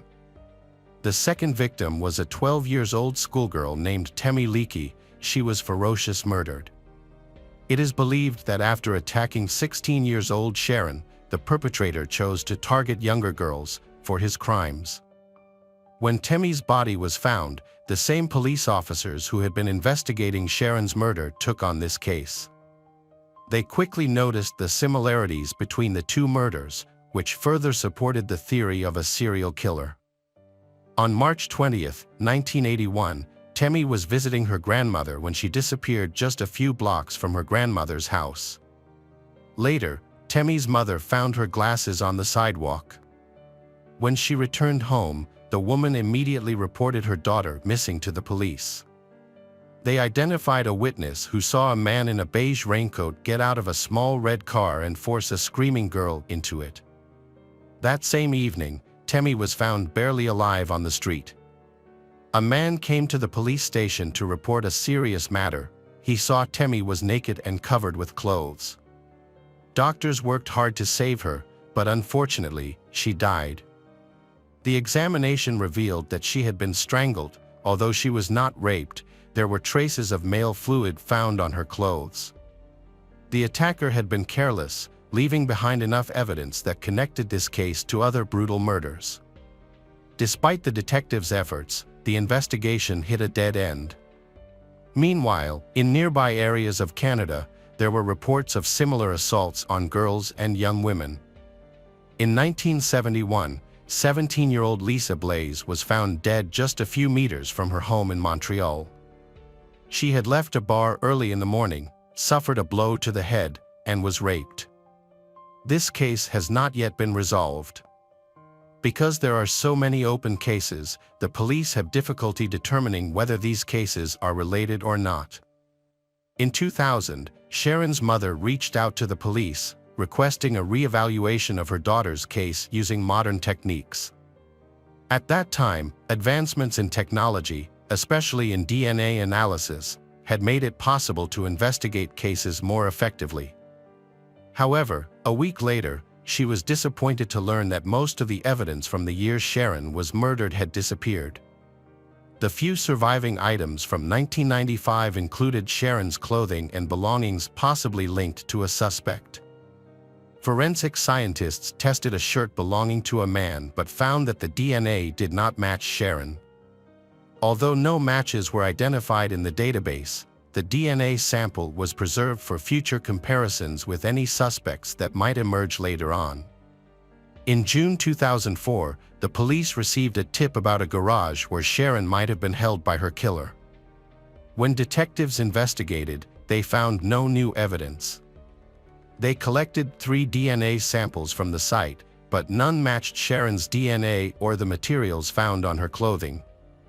Ultimately, this lead turned out to be false. In 2012, a $10,000 reward was offered to anyone with information leading to the arrest of the killer of Sharon. This announcement suggested that the police might have new leads in the case and were seeking help from the public. They established a special hotline to make it easier for people to share information, and the investigation has been reopened. However, like previous efforts, this initiative did not result in any breakthroughs. Detectives revisited the case involving Cheryl's attack in hopes of identifying the perpetrator. They arranged for Cheryl to undergo hypnosis. During the session, she was shown photos of various men, including serial killer William Patrick Fife. She said her attacker looked very similar to William, a Canadian serial killer who was convicted of murdering 5 women in Montreal. He claimed to have had 9 victims, but authorities could only confirm 5. Detectives had long suspected his involvement in the girls' murders and tried to link him to these cases. However, he denied any guilt and claimed he only started killing in 1979. It's important to highlight that Sharon was murdered in 1975. Regrettably, no evidence was found that connected him to the case of Sharon's. Later on, investigators later looked potential connections between the girls' murders and other dangerous criminals in Canada. One suspect was Mike French, a member of the Montreal biker gang Satan. He lived close to Sharon when she was killed in 1975 but moved away with his parents 2 years later. Those who knew him described him as aggressive and cruel, suggesting he could have been responsible for the girls' deaths. Some witnesses reported hearing Mike boast about his involvement in violent acts, but once again, the police faced challenges. Mike was killed in a gang conflict in November, taking with him any potential information about his connection to the murders. His murder also remains unsolved. Ultimately, all these leads were mere speculation. The Sharon family was outraged by the police's lack of professionalism. They committed to fighting for justice until the end, determined to find and hold the criminal accountable. Sharon's mother felt that this fight was not just for her daughter, but also for other parents mourning the loss of their children. In 2015, Sharon's mother was featured on television with 9 other families, accused the police of being unable to handle the case. A new development in the case occurred in June 2022 when a match was found in a DNA database through genetic genealogy. A DNA sample from a man's shirt discovered at the scene of Sharon's murder was matched to Franklin Maywood Romine, who had died in 1982. His body was exhumed for analysis, and DNA confirmation was obtained on May 2, 2023. Franklin resembled the suspect described by witnesses. He lived nearby where the attack occurred, and his car matched the tire tracks found near Sharon's body. He also had a troubled criminal history, including convictions for assault and rape. This evidence was crucial in resolving Sharon's murder case. Although no one could be charged or tried, investigators were able to bring closure to the case. The tragic murder of Sharon Pryor, a 16-year-old schoolgirl, has been solved, thanks to advancements in DNA testing and the determined efforts of her family. Hey detectives! Welcome back. We've got another mysterious case to explore. The case of Sian Kingi. Sian Kingi was born in New Zealand on December 16, 1974. When she was 7, her family moved to New Zealand, a small coastal town in Australia with a population of about 5,000. The area is known for its warm, pleasant climate. From a young age, Sian was a kind and gentle person who loved sports, particularly ballet and netball. Although she was naturally modest, she had a charming personality that made her popular among her peers. Sian was tall, had long blonde hair and striking eyes, which helped her stand out in school. Unfortunately, her beautiful appearance eventually led to serious consequences in her life. Friday, November 27, 1987, was an ordinary day. It was a beautiful sunny day. Typically, this time of year features perfect weather, warm sun and a cool breeze, so many locals were enjoying the beach. Sian's mother, Linda, went to the store to buy food and fabric to sew a lovely outfit for her daughter's upcoming birthday. After school, Sian got on her yellow bike, knowing she was going to the store to help her mother Linda choose fabric. Linda wanted to select something Sian would love, so she headed to the store right after classes ended. Once they chose the fabric for the dress, they were only free in the afternoon. After making their purchases, Linda planned to stop by the bakery to buy some treats for dinner. Sian was already feeling tired and wanted to head home. She asked her mother if she could go home by herself first. Her mother agreed, and Sian rode her bike along her favorite shortcut. While she had taken this route many times before, it didn't feel as safe today. In the 1980s, New Zealand was a peaceful small town where everyone knew each other, making it one of the safest places in the area. The Kingi family's home was only a few kilometers from the local store, they easily reachable by bike in just a few minutes. Linda felt secure allowing her 12-year-old daughter, Sian, to ride there alone, as nothing bad had ever happened in their quiet town. In fact, her mother would follow her right after buying a few things. At 4:45 p.m., Sian rode her bike toward home, taking a path that went through the park, while Linda drove a different route in her car. Since Sion wasn't biking too quickly, she and her mother were only a few minutes apart. Linda anticipated arriving home just after Sion. However, when returned, Linda found no one at home, Sion was not there, and her yellow bicycle was missing. Initially, Linda wasn't worried about Sion's absence. The girl might have met a friend or stopped by to visit someone, especially with the weekend approaching after a long school week. Teenagers often hang out after classes, and Sion had many friends, so it was normal for her to drop in on someone. Sion had just picked out a beautiful fabric with her mother, Linda, and she could have wanted to share her weekend plans with a friend, as they were also planning to meet up. However, Linda soon began to feel anxious. Sion was well-behaved and never stayed out long without permission. Then, Linda decided to call several of Sion's friends to check if she was with them. To her dismay, no one had seen Sion. By 8 p.m., Sion still hadn't returned home. Although they lived in a small, quiet town with little traffic, Sion always respected the curfew and never wandered outside after dark. On Friday evenings, people often relax and take walks after work. As darkness falls, even the safest towns can become risky. Linda recognized this, so she chose to walk the route that Sion typically took on her bike. This path was the quickest way from their home on the outskirts to the shops in the city. Linda and her husband walked together, and about halfway there, they discovered Sion's yellow bicycle abandoned, but they did not see the girl. The abandoned bike raised concerns, especially since it was Sion's first bike, one she had cherished and would never willingly leave behind. Unfortunately, they couldn't find Sion nearby. Her parents called for her, but there was no answer. They decided to head to the police station. Before leaving, they checked their house to see if Sion had returned and bring a picture of her. With the photo in hand, they went to meet the police. The officers took their report about Sion's disappearance and officially declared her missing. The community was tight-knit, and the city had an extremely low crime rate, so everyone believed Sion would be found quickly. This situation seems to stem from a simple misunderstanding. Sion might have been hanging out with friends or got lost while walking in the forest.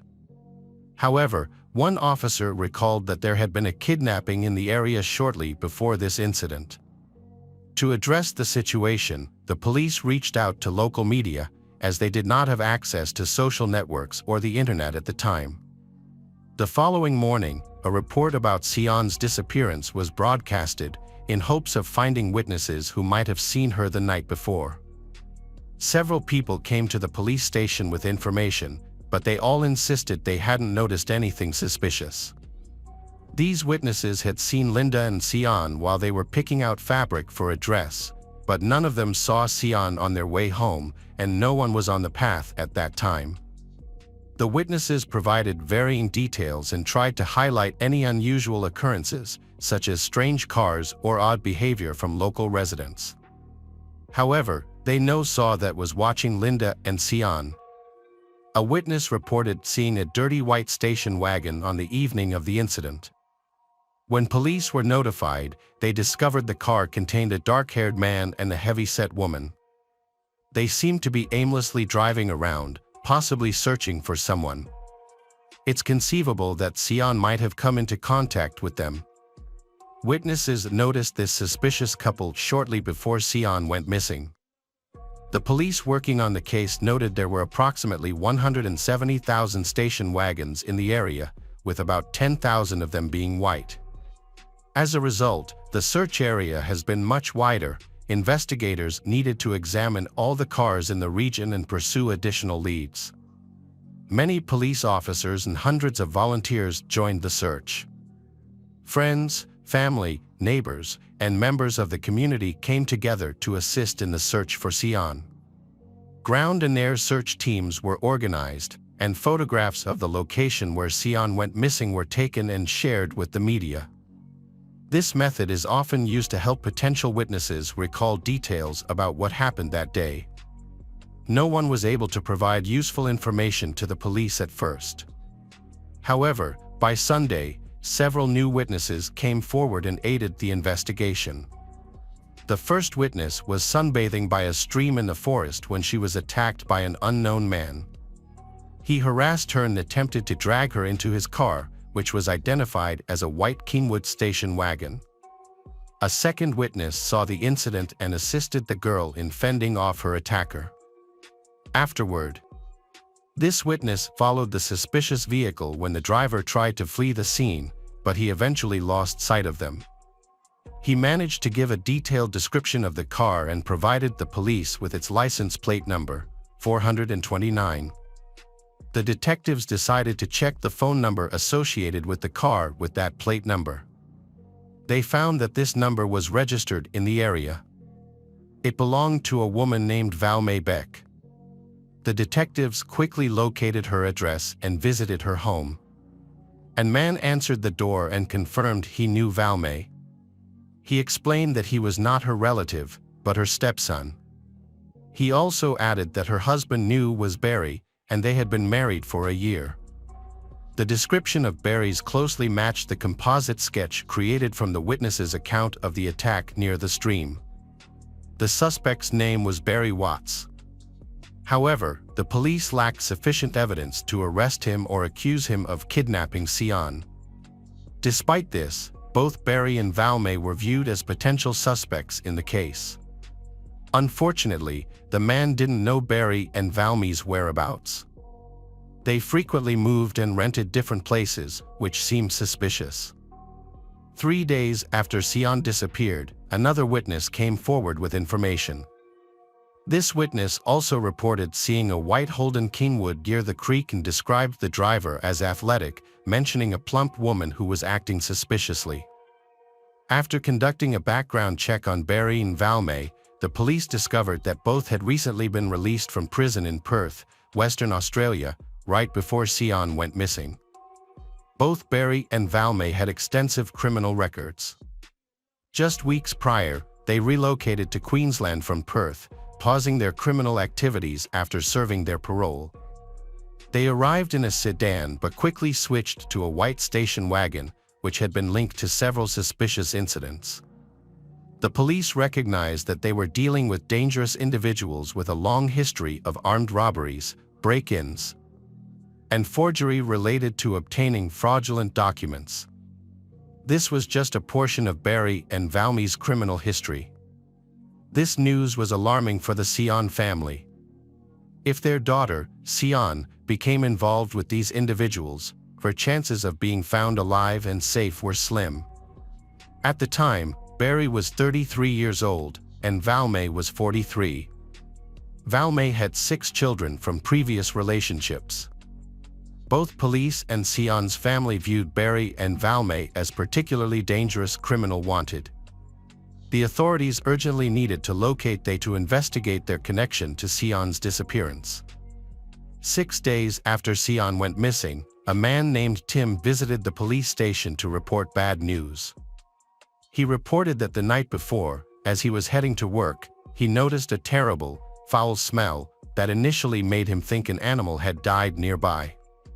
On his way back, he felt compelled to check the area again and was hit by a strong smell of decay.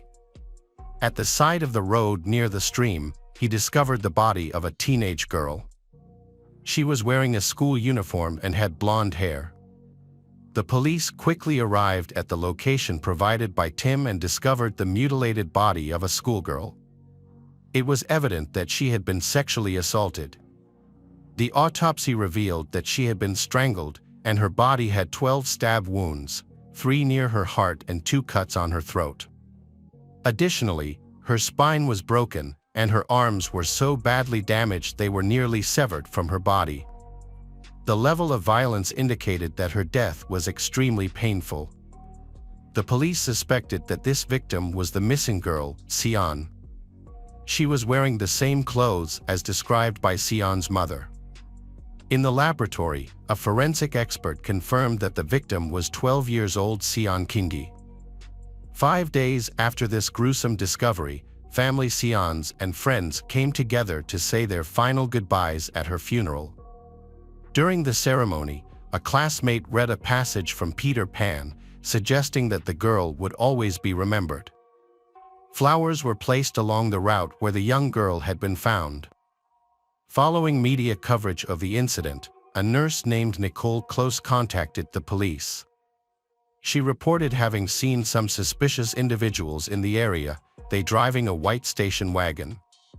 One evening, after finishing her shift at the hospital, Nicole was walking through the parking lot to her car when she noticed a white car entering the lot and slowly approaching her.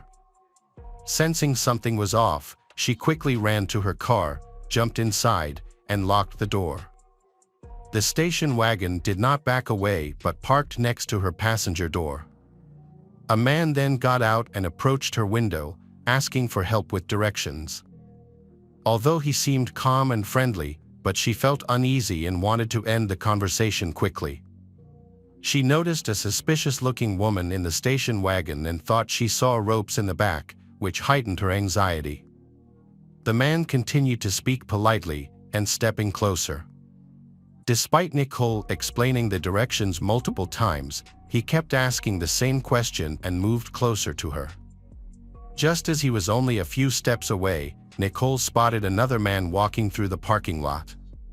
The driver noticed him too, which distracted him and gave Nicole the chance to escape. She quickly backed into her car, locked the door, and drove away. Nicole recalled that this incident occurred on November 2nd, before Sion went missing. Investigators viewed the reports about the white car as significant and pursued this lead. Detectives showed Nicole a lineup of photographs featuring unfamiliar faces, and she clearly identified Barry and Valmay. But the testimonies didn't end there. The day after Nicole spoke to the police, another eyewitness came forward with information about a different attempted kidnapping. He reported seeing a man attack a woman on the street, holding a knife to her throat and trying to drag her into a white station wagon. The victim fought back, injuring the attacker's hand with his own knife, and managed to escape. Police then discovered fingerprints belonging to Barry on the woman's car. She also identified Barry and Valmay as likely involved in kidnappings, rapes, and murders in the area. The officers recognized that they were dealing with particularly dangerous criminals who posed a threat to the entire community. They issued descriptions of the suspects, Barry and Valmay, and their white car, making the information public through the media. Although it seemed the criminals were in hiding, but arrest warrants have been sent to police departments nationwide, indicating the possibility that they will be caught soon. In a small town, a local power grid worker was installing wiring when he spotted a car that matched the description of Barry and Valmay's station wagon.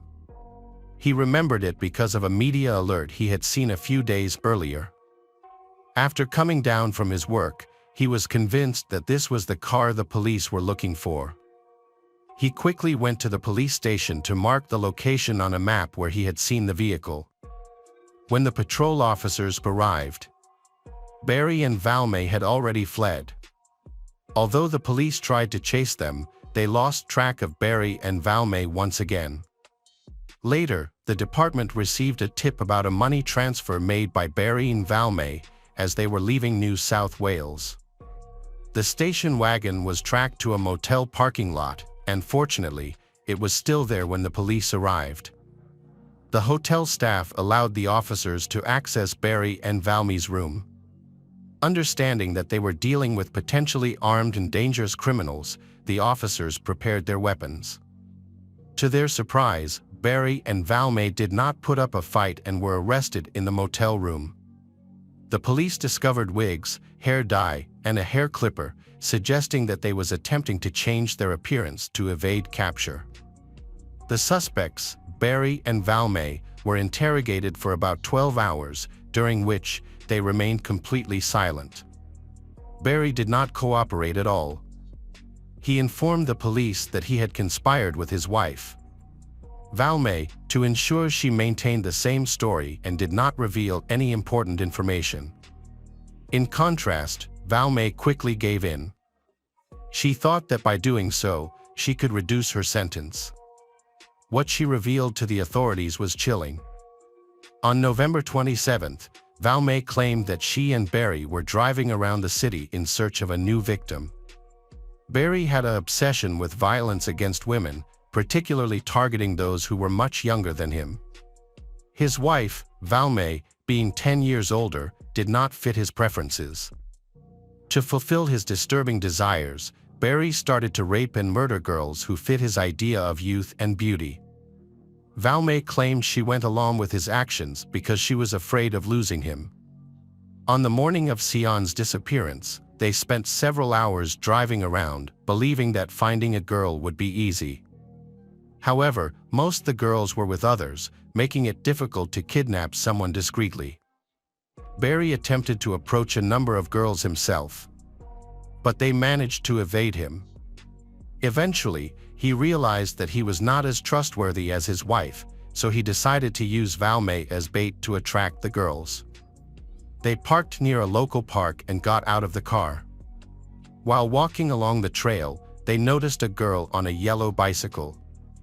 Barry selected her as his target, and Valmay pretended to be in distress, asking the girl for help because she was having trouble with her dog. Sion, a kind-hearted girl, came Valmay and engaging in conversation. At that moment, Barry attacked Sion from behind, muffling her screams and dragging her into his dirty car. Inside, he restrained her with tape. Valmay sat in the back seat with Sion, while Barry drove away. They traveled 12 kilometers from where the abduction occurred and stopped in a forest. There, Barry laid out a blanket and started raping Sion for several hours, fulfilling his twisted desires.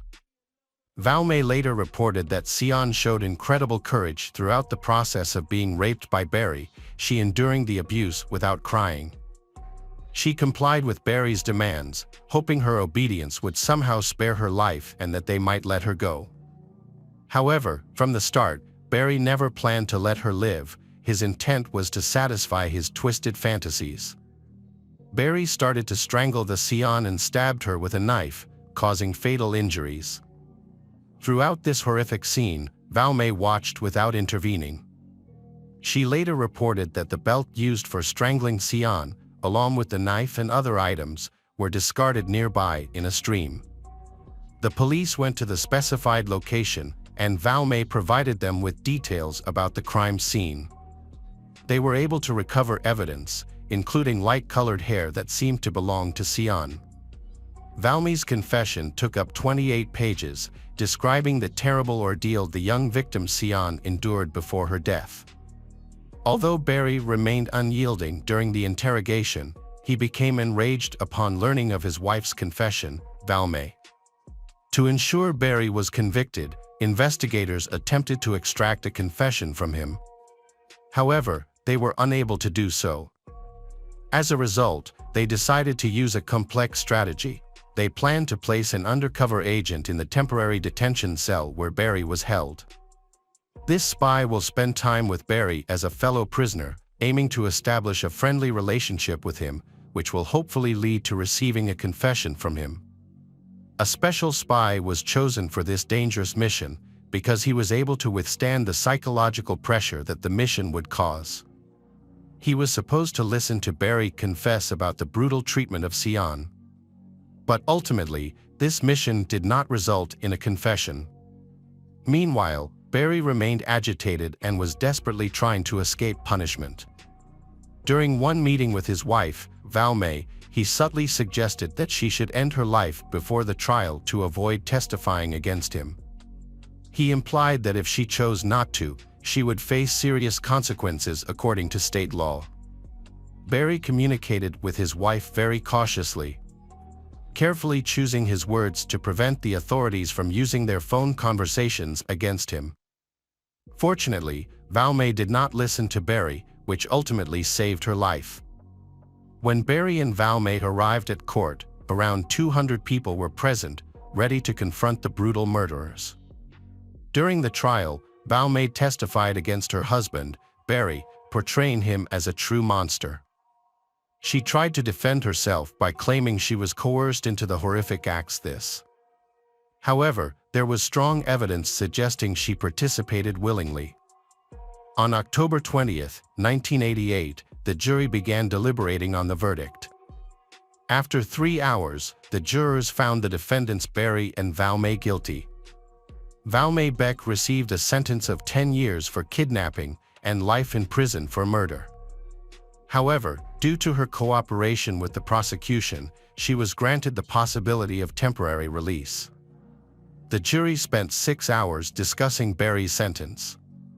Finally, Barry Watts was found guilty of murder, kidnapping, and rape, receiving a life sentence without the possibility of parole.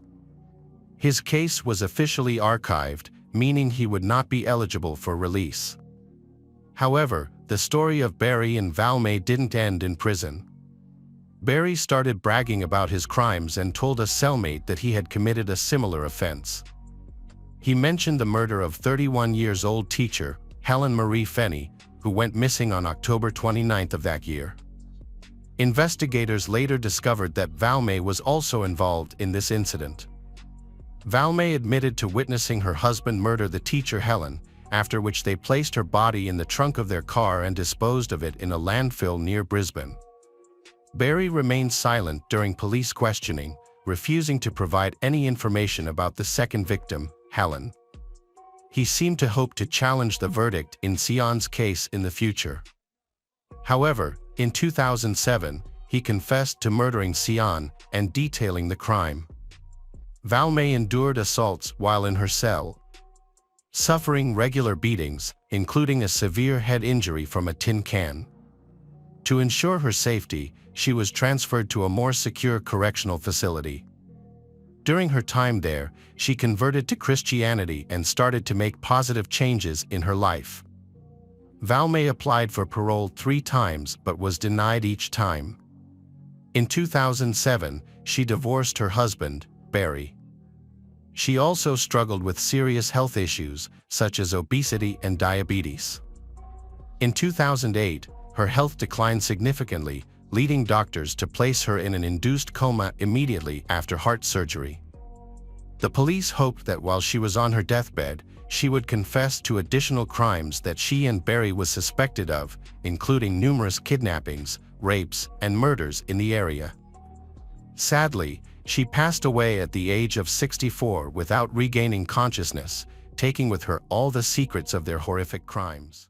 Hello again, true crime fans. We've got another mysterious case to explore. The case of Kathy Lamb. Kathy Lamb lived in an affluent area of Palm Beach. Kathy had a challenging childhood. Her parents divorced when she was young, and she lived with her father. During her teenage years, her mother was absent, which took a significant emotional toll on her. She was self-conscious about her weight, feeling larger than her peers. Fortunately, her stepmother was kind and supportive. Recognizing Kathy's insecurities, she helped her build her confidence, and over time, Kathy became more confident. She started playing sports and trying to lose weight. Kathy was very smart and kind, which helped her make friends in high school. She was active and cheerful, and her problems seemed to disappear when she was with her friends. One of those friends was Jeff. They met when he was 17 and she was 16, and they quickly felt a special connection. Their relationship continued even after they graduated. 2 years later, they secretly married, surprising their families. When their parents found out, they thought the couple was too young to make such a serious decision, but the couple was determined to stay together, despite family pressure. It seemed like the newlyweds had a bright future ahead of them. Jeff worked hard at a local repossessed car park, while Kathy found work as a pharmacist at a pharmacy.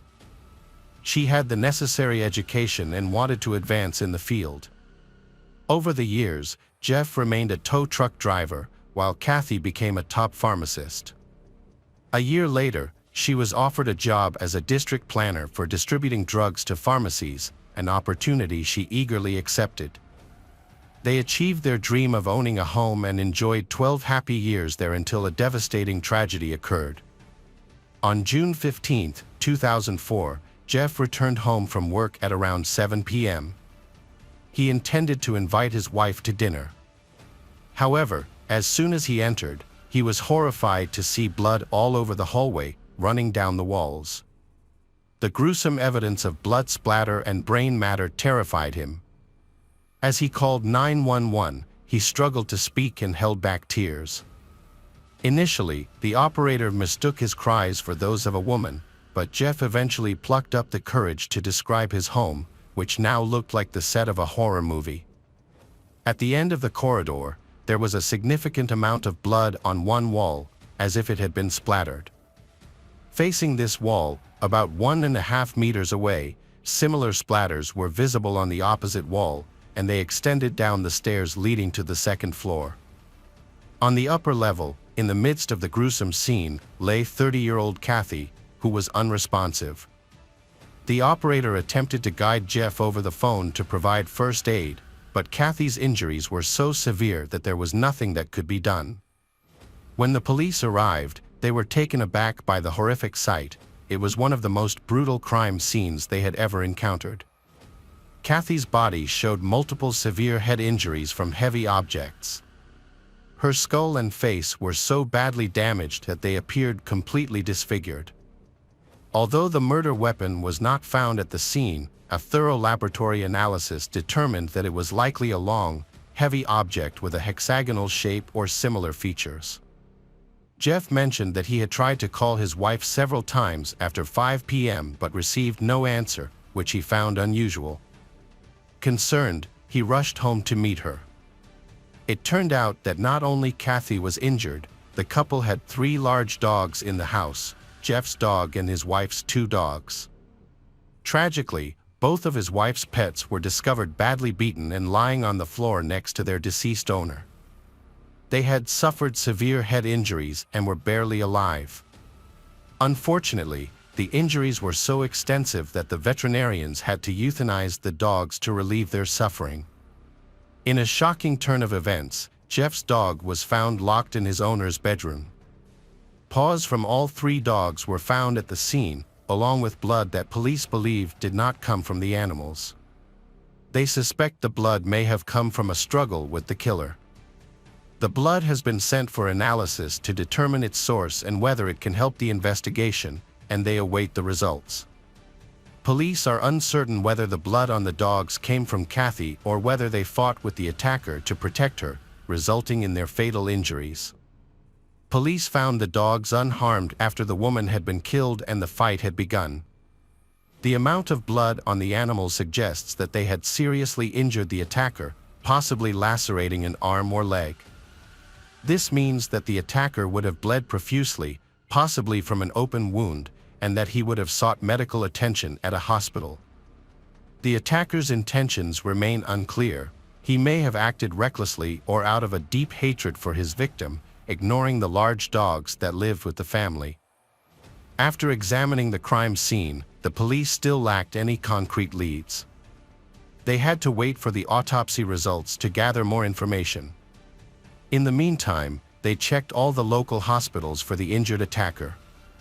Several suspicious people came in with injuries that were found to be unrelated to the incident, as their injuries did not match those of a dog bite.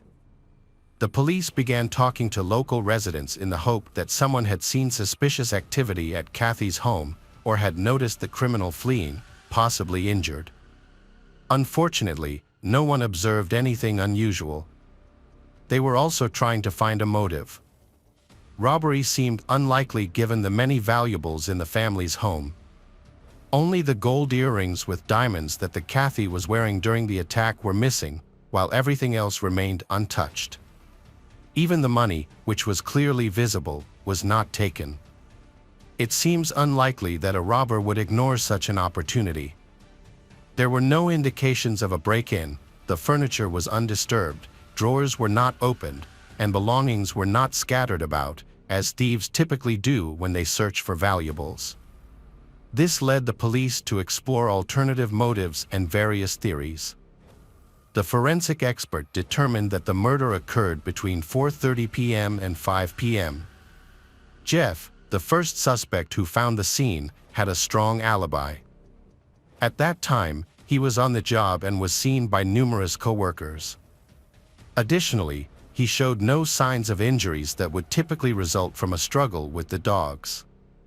Just as police were about to clear Jeff of suspicion, an unknown young woman arrived at the family home.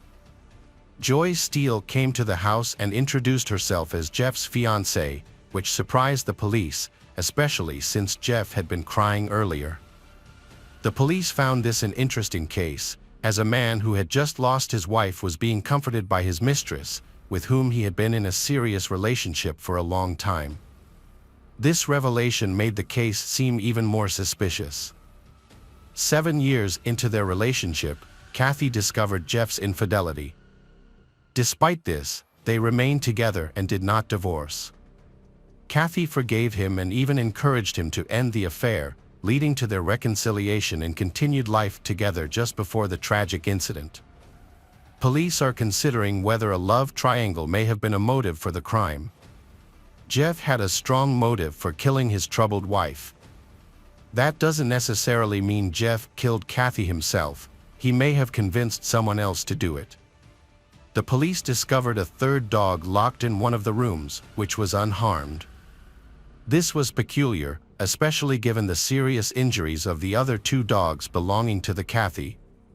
Did the criminal truly hate her to the extent that he chose to ruin everything she cherished? The police needed to find answers to these questions. In the meantime, one of the police was questioning Jeff's mistress, Joy Steele, at the location of the incident. Joy shared her and Jeff's future plans. They planned to move away after a while Jeff planned to quit his job. Joy had a solid alibi. Joy, who was apparently working at a restaurant during the time of the murder, was present, and multiple people could confirm this. In addition, Joy had no injuries on her body. Although the suspicious couple could not have been directly involved in the murder due to their alibis and their lack of injuries, the police have not ruled them out as suspects given the serious circumstances surrounding the crime. They had a strong motive for their plan. The investigation into the crime and the hiring of the killer continues, with the police focusing on identifying potential enemies or those who may have wanted to harm Kathy. However, Kathy's friends and relatives have been unable to identify any enemies, with the exception of her husband. That same day, another suspect emerged. Jeff had another mistress named Lisa. A few weeks before the murder, Lisa's husband, Ray, discovered them together when he came home early from work and found Jeff shirtless on the couch. This confrontation led Ray to kick Jeff out of the house. The next day, Ray calls Lisa and threatens to kill Jeff if he continues with Lisa. Ray emerged as a potential suspect due to his violent nature and apparent motive. However, the situation raised questions about the Kathy. Why did Ray kill Jeff's wife? She had not harmed him and was actually the victim in the scenario, just like Ray. Despite this, Jeff continued to blame Ray. He believed that Ray had gone to the house to carry out his threat against Jeff, but Jeff was not home at the time. It is also possible that upon arriving at Jeff's house, Ray was in danger from Jeff's wife and dogs, so Ray felt compelled to kill her and the dogs. However, this motive does not fit with the extreme violence the killers showed towards Kathy. Her injuries were extremely brutal, suggesting that this was not a random crime, but an act of deep hatred. The police then turned their attention to Lisa, the second lover. Despite her husband's threats, she remained in contact with Jeff. Cell phone records confirmed that they frequently called and texted each other, including at the time of the Kathy's murder. Lisa and her husband Ray were both investigated, but they had solid alibis and were eliminated as suspects. However, the police decided to track the geolocation data of the lovers' mobile devices to gain more details. The call between Lisa and Jeff took place just minutes after the murder. Jeff's cell phone was found near his home, and Jeff was not at work at the time, contrary to what he had previously said. Additionally, Jeff's dog was unharmed, which seems more than just a coincidence. Forensic experts conducted a thorough examination of the animals. They collected DNA samples from the dog's muzzle and paws. Notably, the stains found on Jeff's dog were identified as palm prints. Blood samples taken from the scene were confirmed to belong to the Kathy, indicating that the perpetrator was in the hall with the dog after the attack on Kathy, during which she was injured or possibly killed. Police suspected that the killer's DNA might be on the animal's muzzles and paws. However, the investigation disproved this theory, revealing that the blood was not human, but believed to be from dogs that may have been fighting each other. By analyzing all the new information, police were able to piece together a clearer picture of the events that occurred on that tragic day. Someone entered the house and discovered Kathy along with her 3 large dogs. The attacker hit the woman in the head with a heavy object. 2 dogs were present, also seriously injured and later died. And they did not attack the attacker. They endured the blows without defending themselves. The 3rd dog also did not confront the attacker. Instead, the 3rd dog focused on protecting the other 2 dogs. This behavior aroused suspicion. The police consulted dog handlers for insights.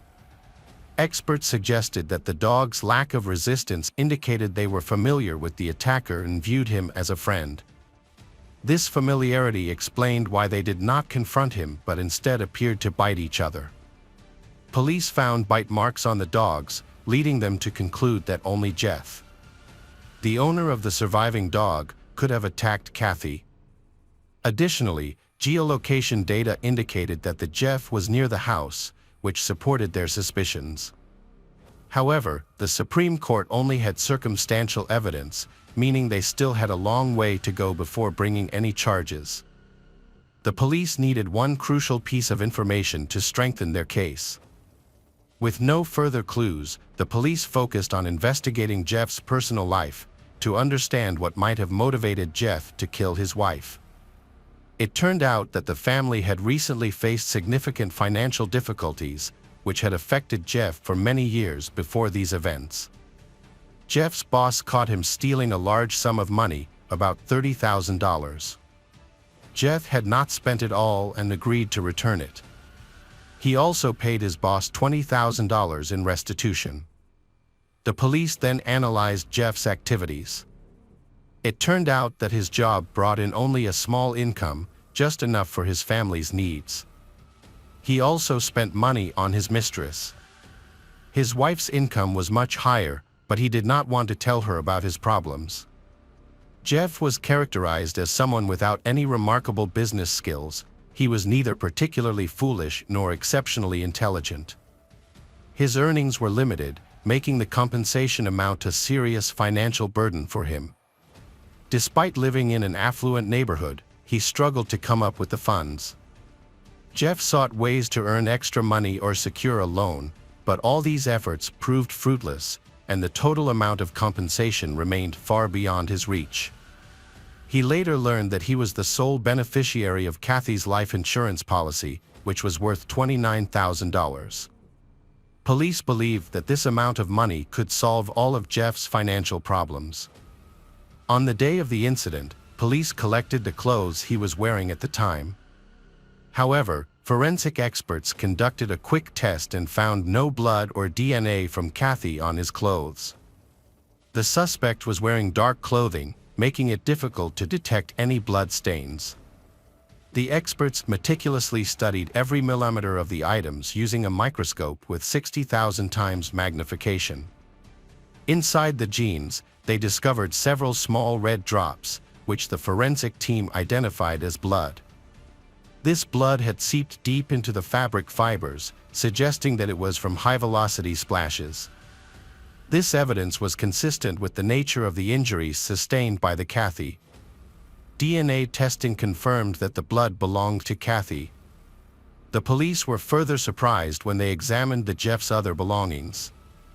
They found a gold earring embedded with a diamond in one of his trouser pockets, which he had claimed was stolen during an attack. This indicated that he likely staged the scene and hesitated to dispose of the item to avoid being caught at a pawn shop.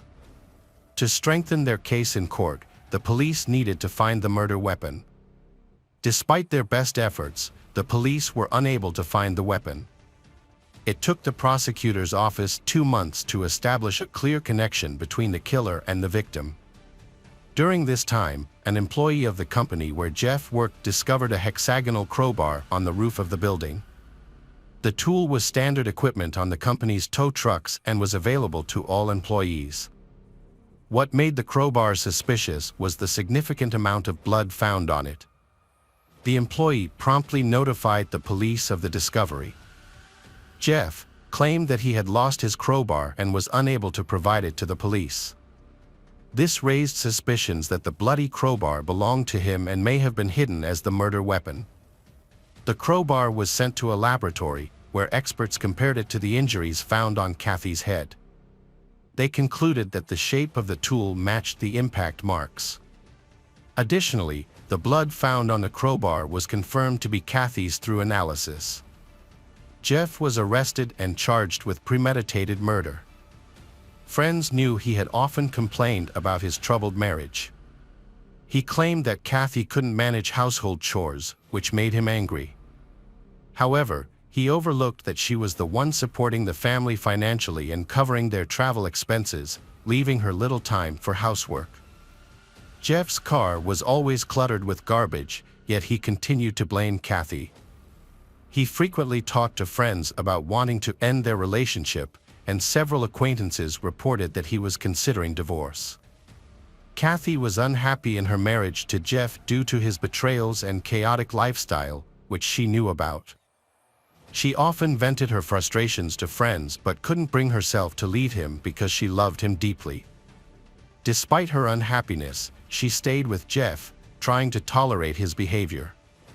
For Jeff, murder seemed like a better option than going through a divorce. He was in dire financial straits after stealing $30,000 at work, which had severely impacted his finances. If he divorced Kathy, they would have to divide their assets, and he risked losing their home. He felt he had nothing left to lose, as a divorce would leave him with little since Kathy could claim most of their assets. Jeff figured that by committing murder, he could use the life insurance payout to pay off his debts, keeping part of the money to start a new life with his mistress. Jeff had promised to make a choice between his 2 girlfriends, Lisa and Joy, but the decision remained a secret. During the investigation, police uncovered more details about the crime. On the day it happened, Jeff left for work but had actually planned to kill his wife. He drove a tow truck to a gas station, pretending he needed to fill it up. His absence from work was noted, and during that time, he returned home to wait for his wife to return. He was familiar with her daily routine, so he did not have to wait long. In a shocking turn of events, Jeff brutally killed his wife's dogs with a crowbar. The dogs, confused and frightened, began to fight. To stop the chaos, Jeff hit each dog on the head and then took his pet, Netarunu, into a room and locked the door. After the incident, he removed his wife's diamond earrings, intending to make it look like a robbery. He discarded some of his clothes, taking off his shirt and shoes, but he kept the jeans he wore during the massacre, likely overlooking the bloodstains on them. This oversight allowed forensic experts to find tiny drops of blood on the jeans, linking him to the crime. His lover called him while he was near his home, which revealed his location on the phone. When he arrived at the station, he attempted to dispose of the crowbar used in the attack, but did so carelessly, simply throwing it onto the roof of a utility building and not washing it. He believed the tool would never be discovered. Jeff was convicted of premeditated murder due to financial difficulties he thought he could overcome by collecting life insurance from his wife's death. Prosecutors presented substantial evidence linking him to the crime scene, the murder weapon, and the victim. His fingerprints were found on the crowbar, along with Kathy's blood on his clothing. He had attempted to stage a robbery and failed to completely conceal the earrings that were believed to have been stolen. Several people testified about domestic problems. Kathy still hoped to reconcile with her husband, despite being devastated by his betrayal. She truly loved him and was undaunted by his financial difficulties. What she craved most was love and understanding. Unfortunately, Jeff did not want to rekindle their relationship. Instead, he planned a murder that he believed would net him $29,000. It is suspected that Joy, one of Jeff's lovers, knew of his intentions.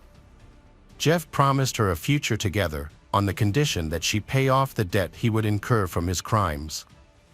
During the hearing, the defense attempted to portray Jeff as a model husband and a good person, but no witness could reliably substantiate this claim. Jeff had never been a hard worker and showed little interest in his work. He had no motivation to do anything else and did not have a positive reputation in his family life.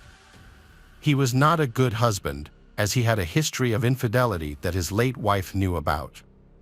His lifestyle was well known to friends and family. But it was his wife who suffered the most. When Jeff's efforts to build a better image failed, his attorney changed tactics. He began looking for weaknesses in the prosecution's case. However, the prosecution's strategy was well rehearsed and backed by substantial evidence, leaving little room for debate. The defense argued that Jeff was not the only possible suspect in Kathy's murder, claiming that the police had focused too quickly on him without fully exploring other potential suspects. In fact, police and the prosecutor's office had interviewed dozens of people and considered multiple suspects. Each suspect was thoroughly questioned, allowing police to eliminate those who did not fit the evidence. The prosecution argued that the attacker had two motives.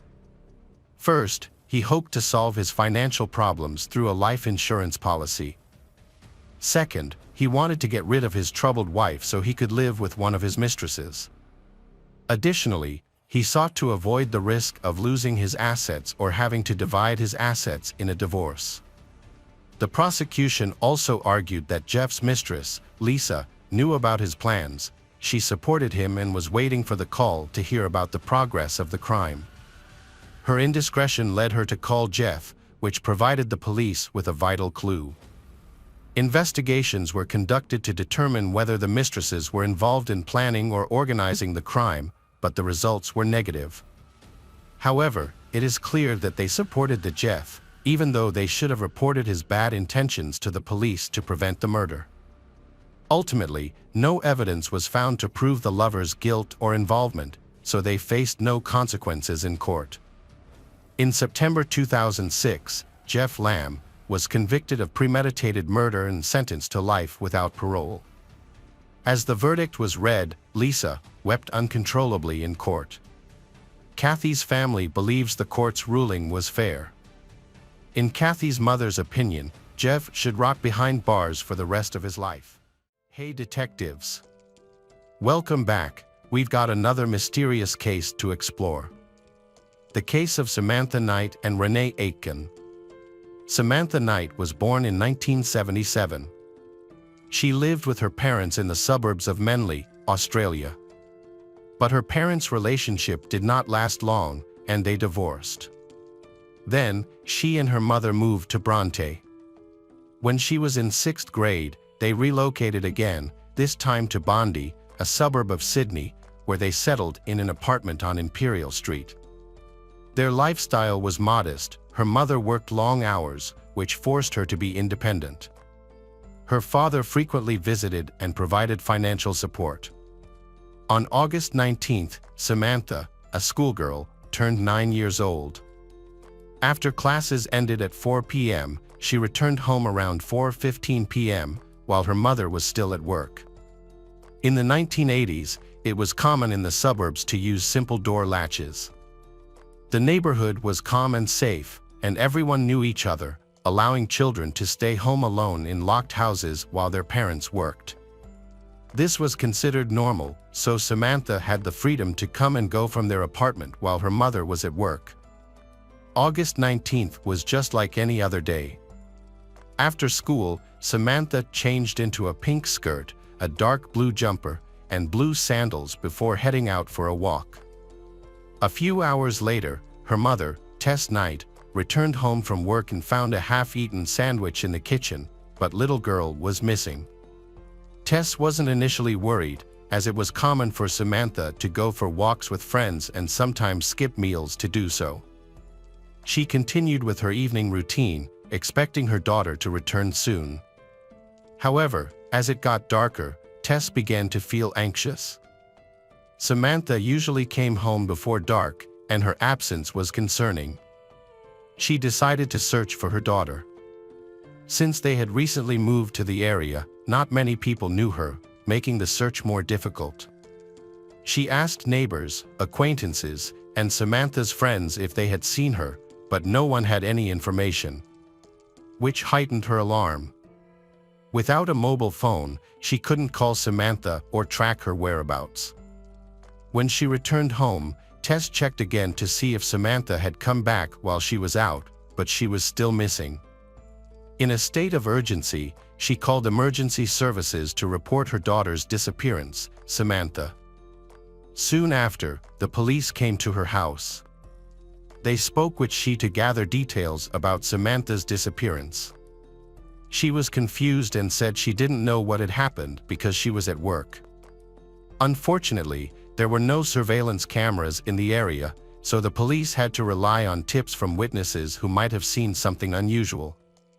Police immediately interviewed neighbors, friends, family members of Samantha and anyone nearby for clues. Several store employees reported seeing the girl. Samantha had visited at least 3 different sections of the store selling office supplies, and she was last seen walking down the street. Some witnesses thought she might have been talking to a man. However, they did not find anything suspicious.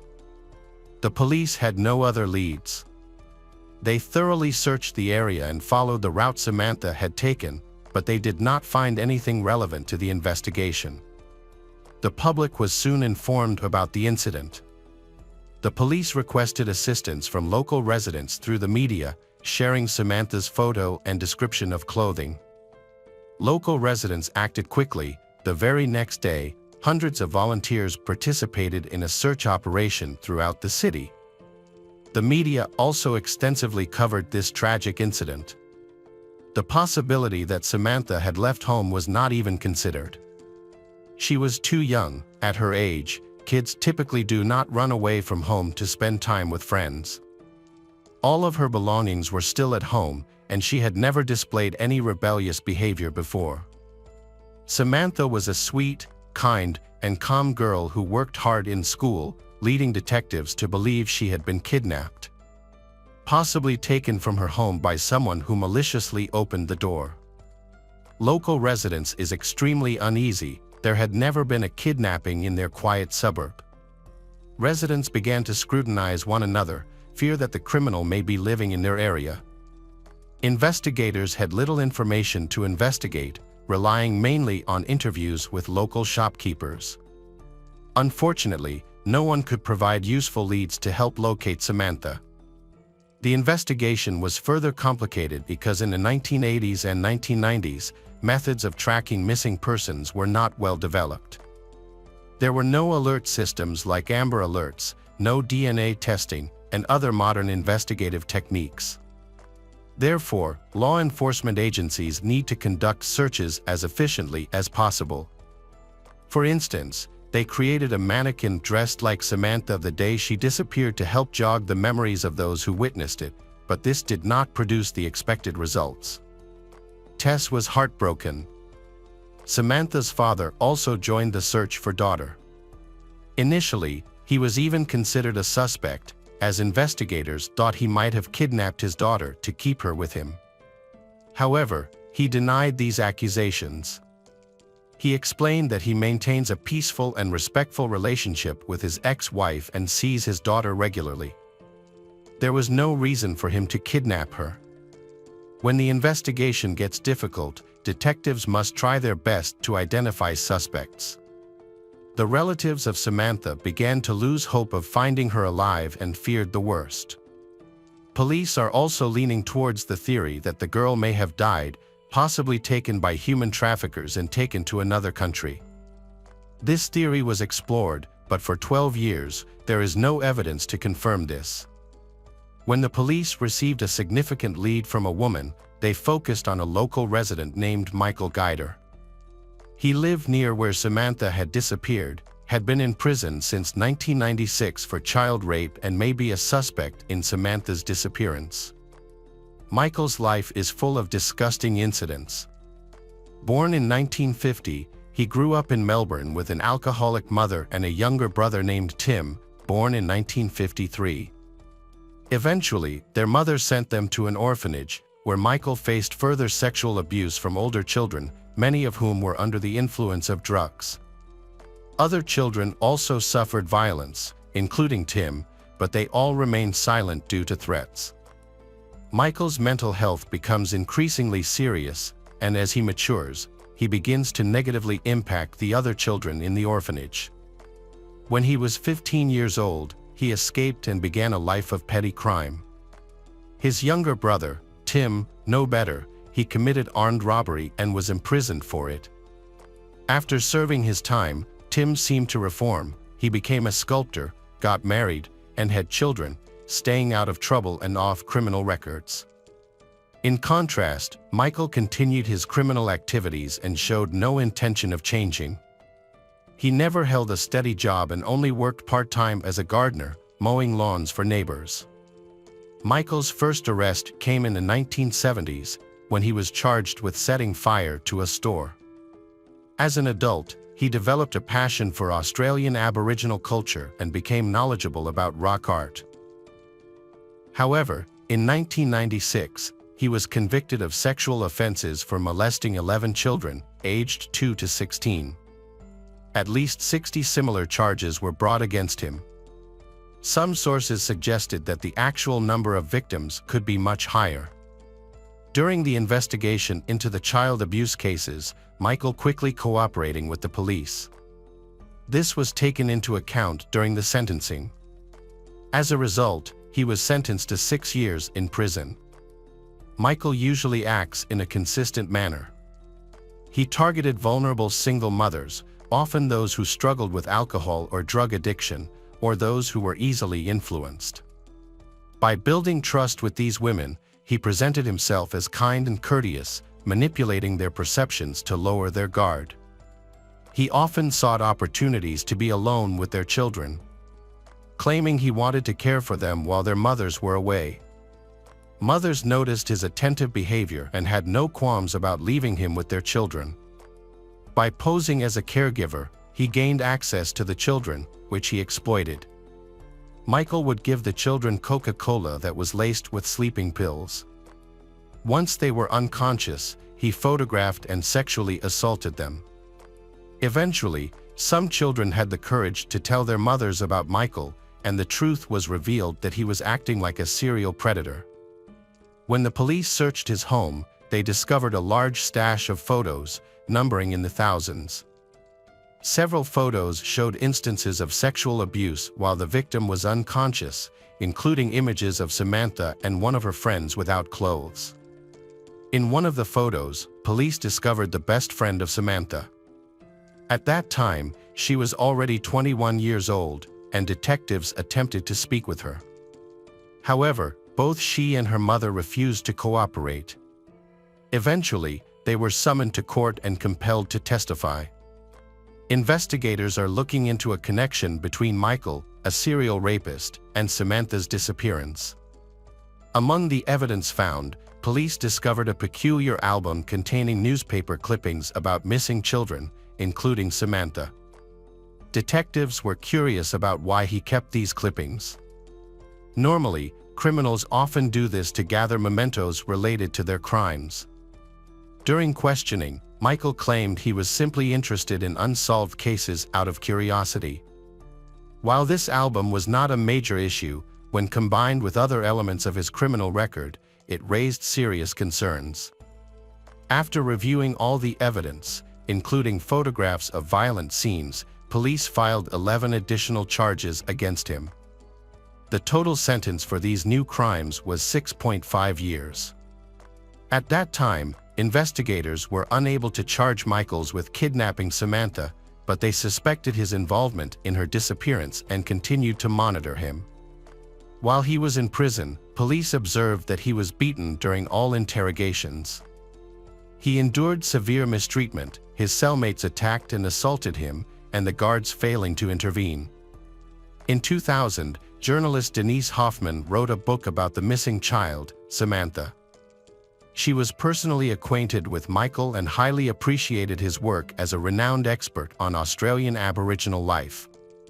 He was knowledgeable in this field and had appeared on television. However, despite their friendship and his expertise, Denise had strong reasons to believe that he was linked to the case of Samantha's disappearance. She begins investigating on her own after he confides in her about his wife, who also knows Samantha's mother. Denise noticed that Michael's demeanor changed significantly whenever the conversation shifted to Samantha's case. During these discussions, his expression will change a lot. He began speaking in a strange, muffled tone and appeared increasingly unsettling. This behavior made Denise even more suspicious of him. Unfortunately, Denise were unable to resolve the case and failed to get a confession from Michael. He denied any involvement in Samantha's disappearance, claiming he had only seen her a few times and did not remember her. This was clearly a lie. To assist the police, Michael's younger brother, Tim, agreed to help him confess. Tim underwent intensive training and consulted psychologists to find the most effective method to help Michael tell the truth.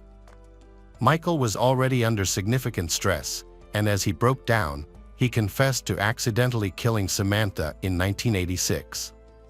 He described to the detectives what happened the day little girl disappeared. He claimed that he had known Samantha for some time and had earned her trust, which led her to agree to go with him that day. Michael drove her to a remote area in the wilderness. There, he offered her a bottle of CoCA laced with sleeping pills. After she drank it, she lost consciousness. When he began to assault her, she suddenly woke up and started screaming.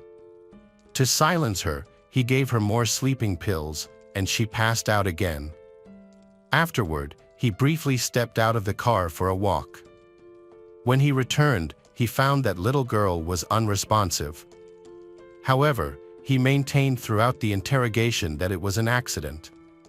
He claimed he only intended to assault her and never meant to kill her, insisting that he had never killed anyone before. Michael accepts responsibility for his actions towards Samantha, but he did not apologize to her family or leave the courtroom.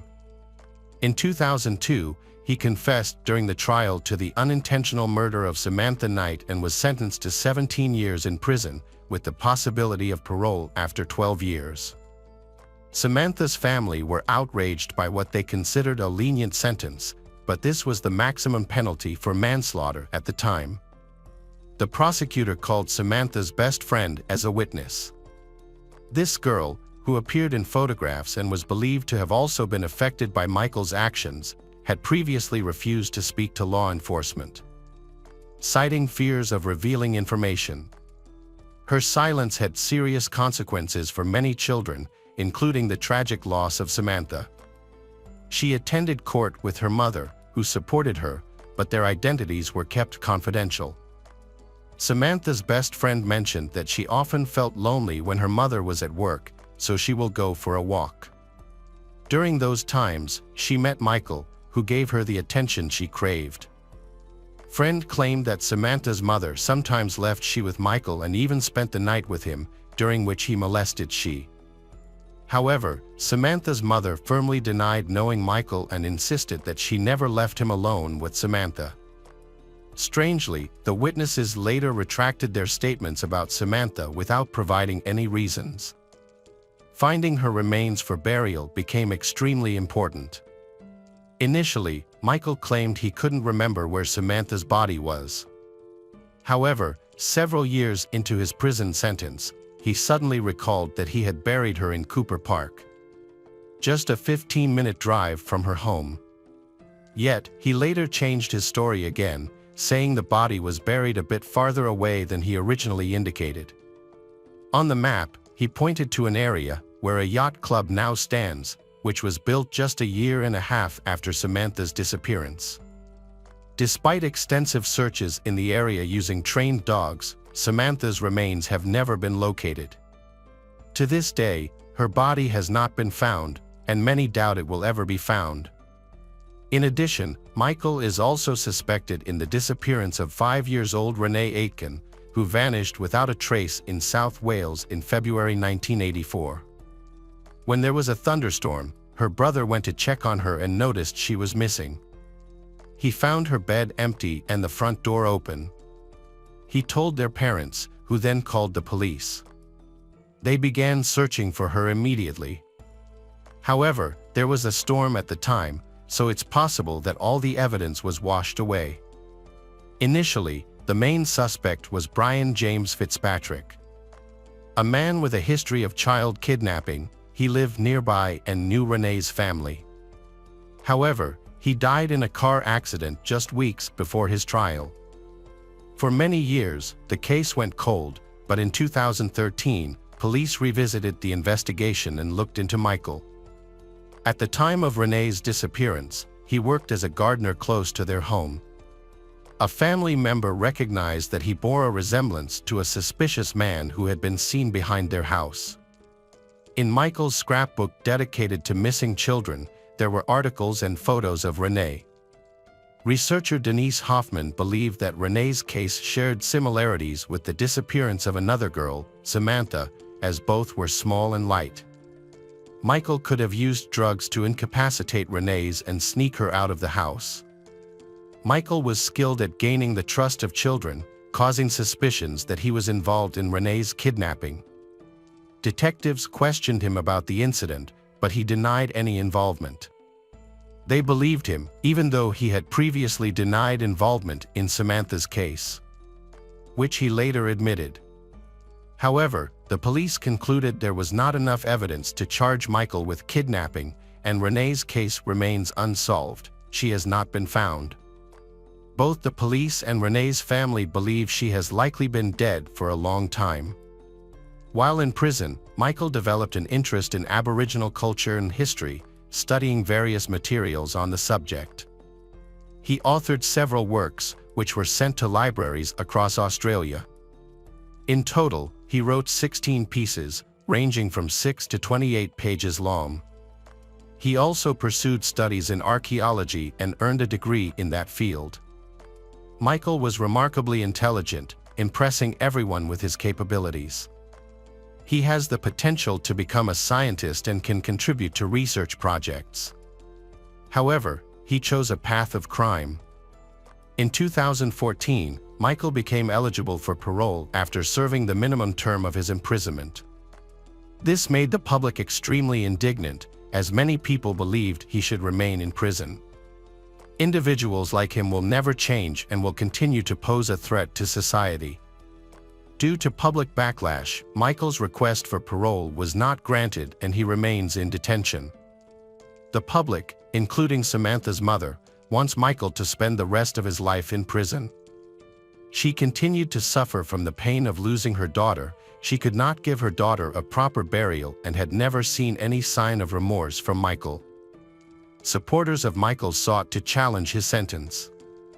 They pointed to his participation in 55 therapy programs in prison, claiming he had undergone rehabilitation and was a model prisoner, he deserving of freedom. He behaved well and did not violate prison rules, leading to his release on September 5, 2019, at the age of 68. As part of the bail conditions, Michael was required to stay under strict supervision for an additional 5 years in a special facility for former prisoners.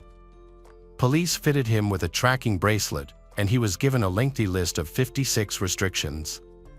These included bans on visiting public places, playgrounds, and schools, a prohibition on contacting minors, restrictions on leaving the country, a ban on changing his name or appearance. He was also subject to regular checks for drug and alcohol use. Despite these measures, there was no guarantee that Michael, the serial rapist, would refrain from committing further crimes. Even his younger brother, Tim, believed releasing him was a mistake. The public was outraged by his release, they fearing that he was already planning new crimes against children. When Michael was released, he had a large tumor in his groin, which he had refused to treat while in prison due to a lack of trust in the medical staff. After his release, he focused on his health, successfully treating the tumor and managing his heart disease. However, he declined medication to reduce his libido because he believed they would interfere with his other medications. Initially, Michael stayed in a shelter near Long Bay, but when the public discovered his location and began to pursue him, he was moved to a secret location.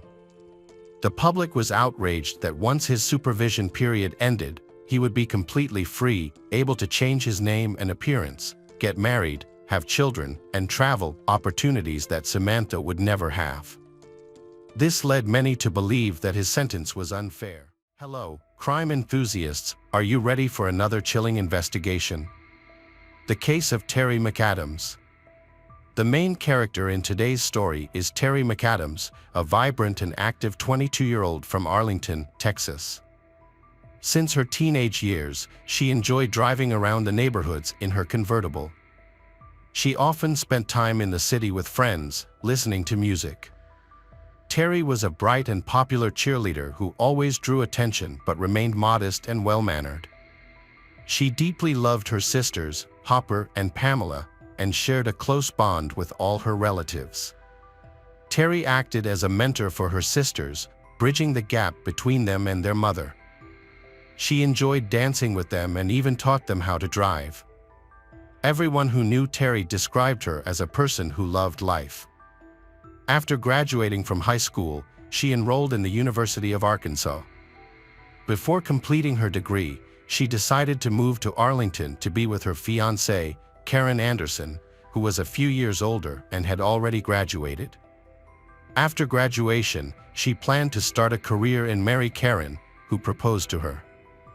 Since 1984, local newspapers have been reporting on the murders in the Fort Worth area. During this time, Terry was studying at university and took the threat very seriously. She was genuinely afraid for her life, a concern she shared frequently with Karen and family. To protect herself, Terry made several significant changes. She quit her well-paying job in Irving, where she had to drive every day and return home in the dark. Understanding the potential danger, she decided it wasn't worth the risk of driving at night. Despite being young and energetic, Terry began to live a very cautious lifestyle. She stopped going out at night, avoided parties, and only left her home during the day when accompanied by Karen. She even felt anxious about going grocery shopping and often called her mother multiple times a day to express her fears. Terry was genuinely worried about the situation, especially since the authorities had not yet identified the criminal, leaving the streets of Arlington feeling unsafe. Around the same time, Texas police bodies formed a task force consisting of experienced experts to look into a series of violent crimes and prevent further massacres. They believed that a serial killer, or potentially multiple terrorists, were active in the area. Terry felt particularly anxious because she fit the profile of the victims. They were all attractive, around her age, and lived nearby. It was difficult for her to cope, but Karen provided strong support. She admitted to her mother and sisters that being alone was the most frightening part. To help her feel safer, Karen decided to leave his job and accept a new high-paying position closer to home, though it occasionally required business trips to nearby cities. During her moments of panic, she limited her outings and rushed home after school. For any important tasks, she aimed to handle them early in the morning and always sought someone to accompany her. On the morning of February 13, 1985, the local police station received a disturbing call. An employee responsible for technical maintenance at the residential complex where Terry lived reported that he was unable to gain access to the apartment. When the police arrived, no one answered the door, and they were unable to reach the Terry's relatives. As a result, they decided to speak with local residents. Neighbors confirmed the repairman's account. They also could not contact Terry but reported hearing suspicious noises coming from her apartment. The police then decided to break down the door to enter her apartment. Inside, they discovered a gruesome scene. Terry's body was found in the bedroom on the bed. Terry had been raped and brutally beaten with a blunt object. Based on the condition of her body and the blood evidence, it seemed the crime took place at night or early in the morning before the police were called. Forensic experts quickly arrived at the scene to begin their investigation. It was clear that there had been a struggle and Terry had fought back. They found numerous defensive wounds on her arms and upper body, and her face was severely disfigured from a prolonged beating. There were signs of strangulation on her neck, but the forensic expert believes the attacker did not kill her that way.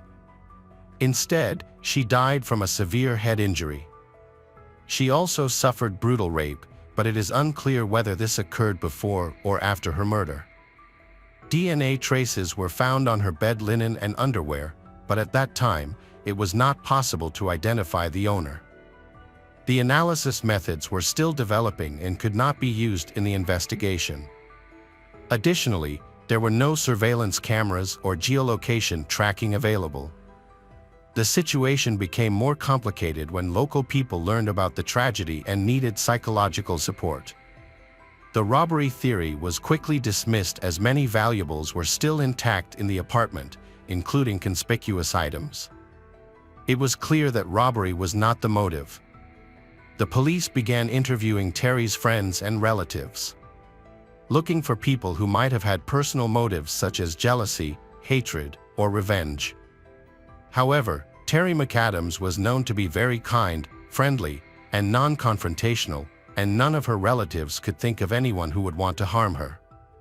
Police searched the crime scene but did not find the murder weapon, which forensic experts believe was a hammer or a similar metal tool. They did discover a cigarette butt in the apartment, indicating it likely belonged to the killer. Unfortunately, the technology available at the time was insufficient to extract DNA from the cigarette, and the saliva remnants were too small to analyze. The only useful information obtained was the brand of cigarettes the killer used. One theory being considered is that a serial killer may be responsible for the crimes. Police have looked into Terry's murder and other cases in the nearby area and believe the suspect may not have known the victims and the attacks appear to have occurred spontaneously. The attacker aimed to avoid detection and leave no evidence behind. So he chose to enter through the back sliding balcony door instead of the main entrance. There were no clear signs of a break-in on the outer window frame. It is probable that he used a tree, growing a few meters away from the apartment building's wall, to reach the balcony. Unfortunately, aside from these basic observations, police were unable to gather any useful information. Police spoke with the family of the Terry, particularly her mother and sisters, who had the closest bond with her. They were all understandably shocked by the tragedy. Terry, known for her cheerful demeanor, seemed incapable of having enemies, especially ones who would wish to harm her so cruelly. Disturbingly, it appeared that Terry had a sense of impending danger. She was afraid to leave her home, fearing she could become a victim. Tragically, she was killed in her own apartment. As news of the attack spread throughout the city, the local community began to believe that there was a killer on the loose, capable of breaking into any apartment. They suspected that he might have targeted attractive women, stalked them, and attacked them.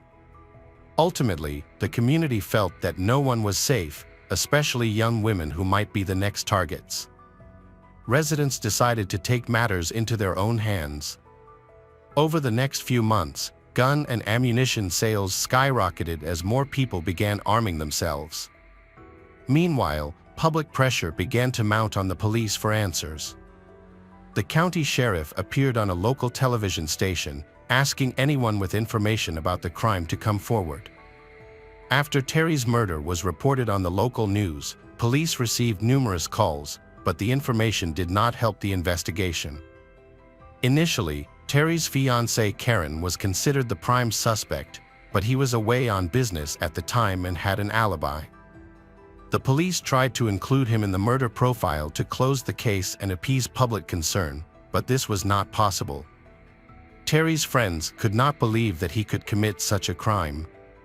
After his alibi of being away on business was confirmed, he was removed from the suspect list. Police spoke with Terry's relatives to reconstruct a timeline of events that took place on February 12. Terry arrived at school around 4 p.m. After leaving the university, she got into her car and drove home. Once home, she changed clothes and went shopping, again alone. Although she usually liked to invite her friends along, they were all busy that day. First, she went to the nearest grocery store to buy ingredients for a cake she planned to make for Karen to celebrate Valentine's Day. He was scheduled to return from a business trip the next morning. Store employees confirmed that they saw Terry at the checkout and even provided a receipt for her purchase. The receipt confirmed that she had purchased ingredients for baking. They determined that she left the store at around 6:30 p.m. Police questioned anyone who may have seen her at the time, looking for any suspicious behavior, such as someone following her. However, no one reported anything unusual. It appeared to be a routine shopping trip. Terry paid for her items and walked out. Terry went home and decided not to go out again, as she had scheduled a visit from a repairman the next morning to fix some wiring issues. That evening, none of the neighbors were home, and those who did hear strange noises were unable to fully grasp the seriousness of the situation. The sounds faded relatively quickly, leading people to calm down. Typically, police would look for the killer among the victim's close acquaintances. However, this time it wasn't the case. A few months ago, Terry was preparing for her wedding. Karen had given her a $5,000 engagement ring, but the police were unable to find the ring during their investigation. Initially, it was thought that the ring's disappearance could be a robbery gone wrong. However, further investigation revealed that this theory was unlikely, as nothing else was missing. Given its value, a campaign was launched to find the ring. Approximately 250 flyers with a picture of the ring were distributed to local pawn shops, including those in Fort Worth and Dallas, informing them of the missing jewelry. Despite this effort, no one reported the ring to the police.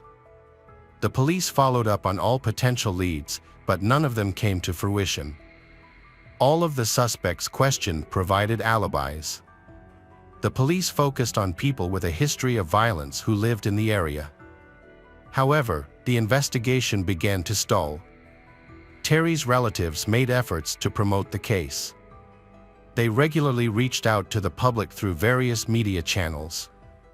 They appeared on TV and radio and distributed many flyers, but their efforts yielded no results.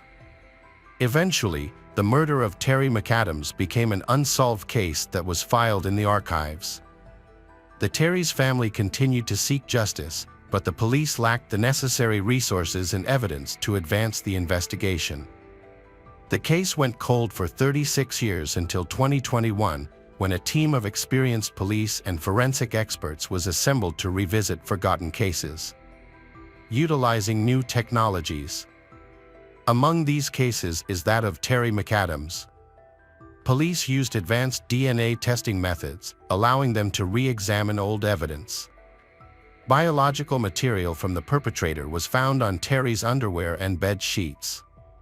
She fought back during the attack, leaving traces of the perpetrator's skin under her fingernails.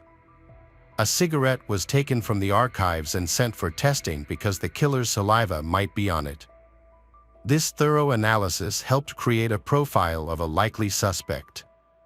However, when this profile was checked against the database of known offenders, there were no matches.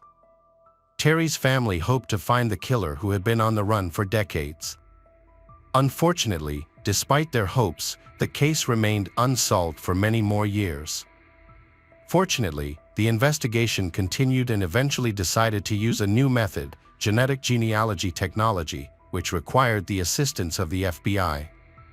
In August 2023, After exploring all possible options, the police department reached out to the Federal Bureau of Investigations in Dallas for help with the Terry McAdams case. They planned to analyze the DNA samples collected from the crime scene and the victim's body. This genetic testing aimed to create a family tree of the suspect, allowing the investigation to extend beyond the existing database, which only included known offenders. By using genealogical research, police could significantly increase the chances of identifying the suspect's relatives, particularly close ones. This method is considered very effective. At the time this study was conducted, the database had grown to the point where the probability of finding a match was close to 100%.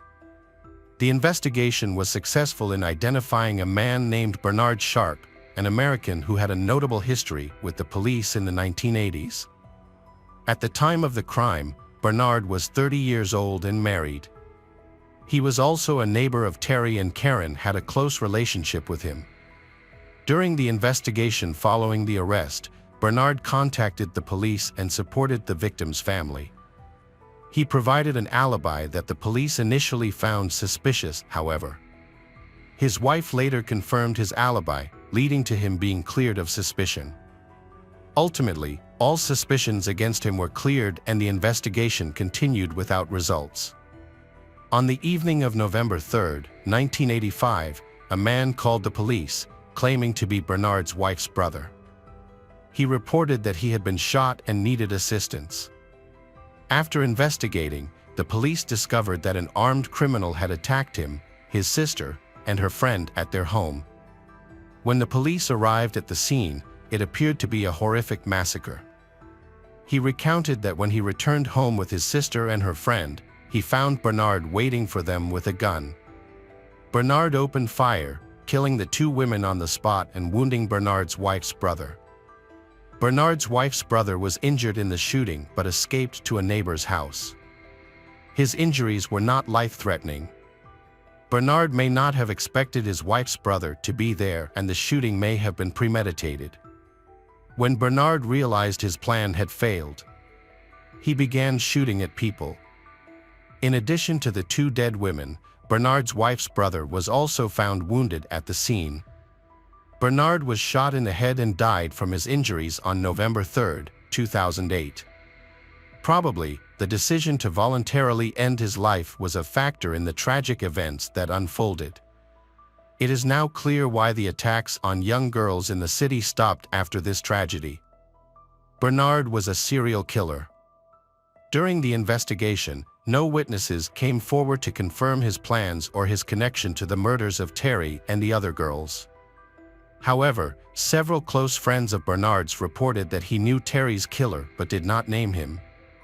Several months after Terry's murder, Bernard was found dead after killing his wife and her friend, and seriously injuring his wife's brother.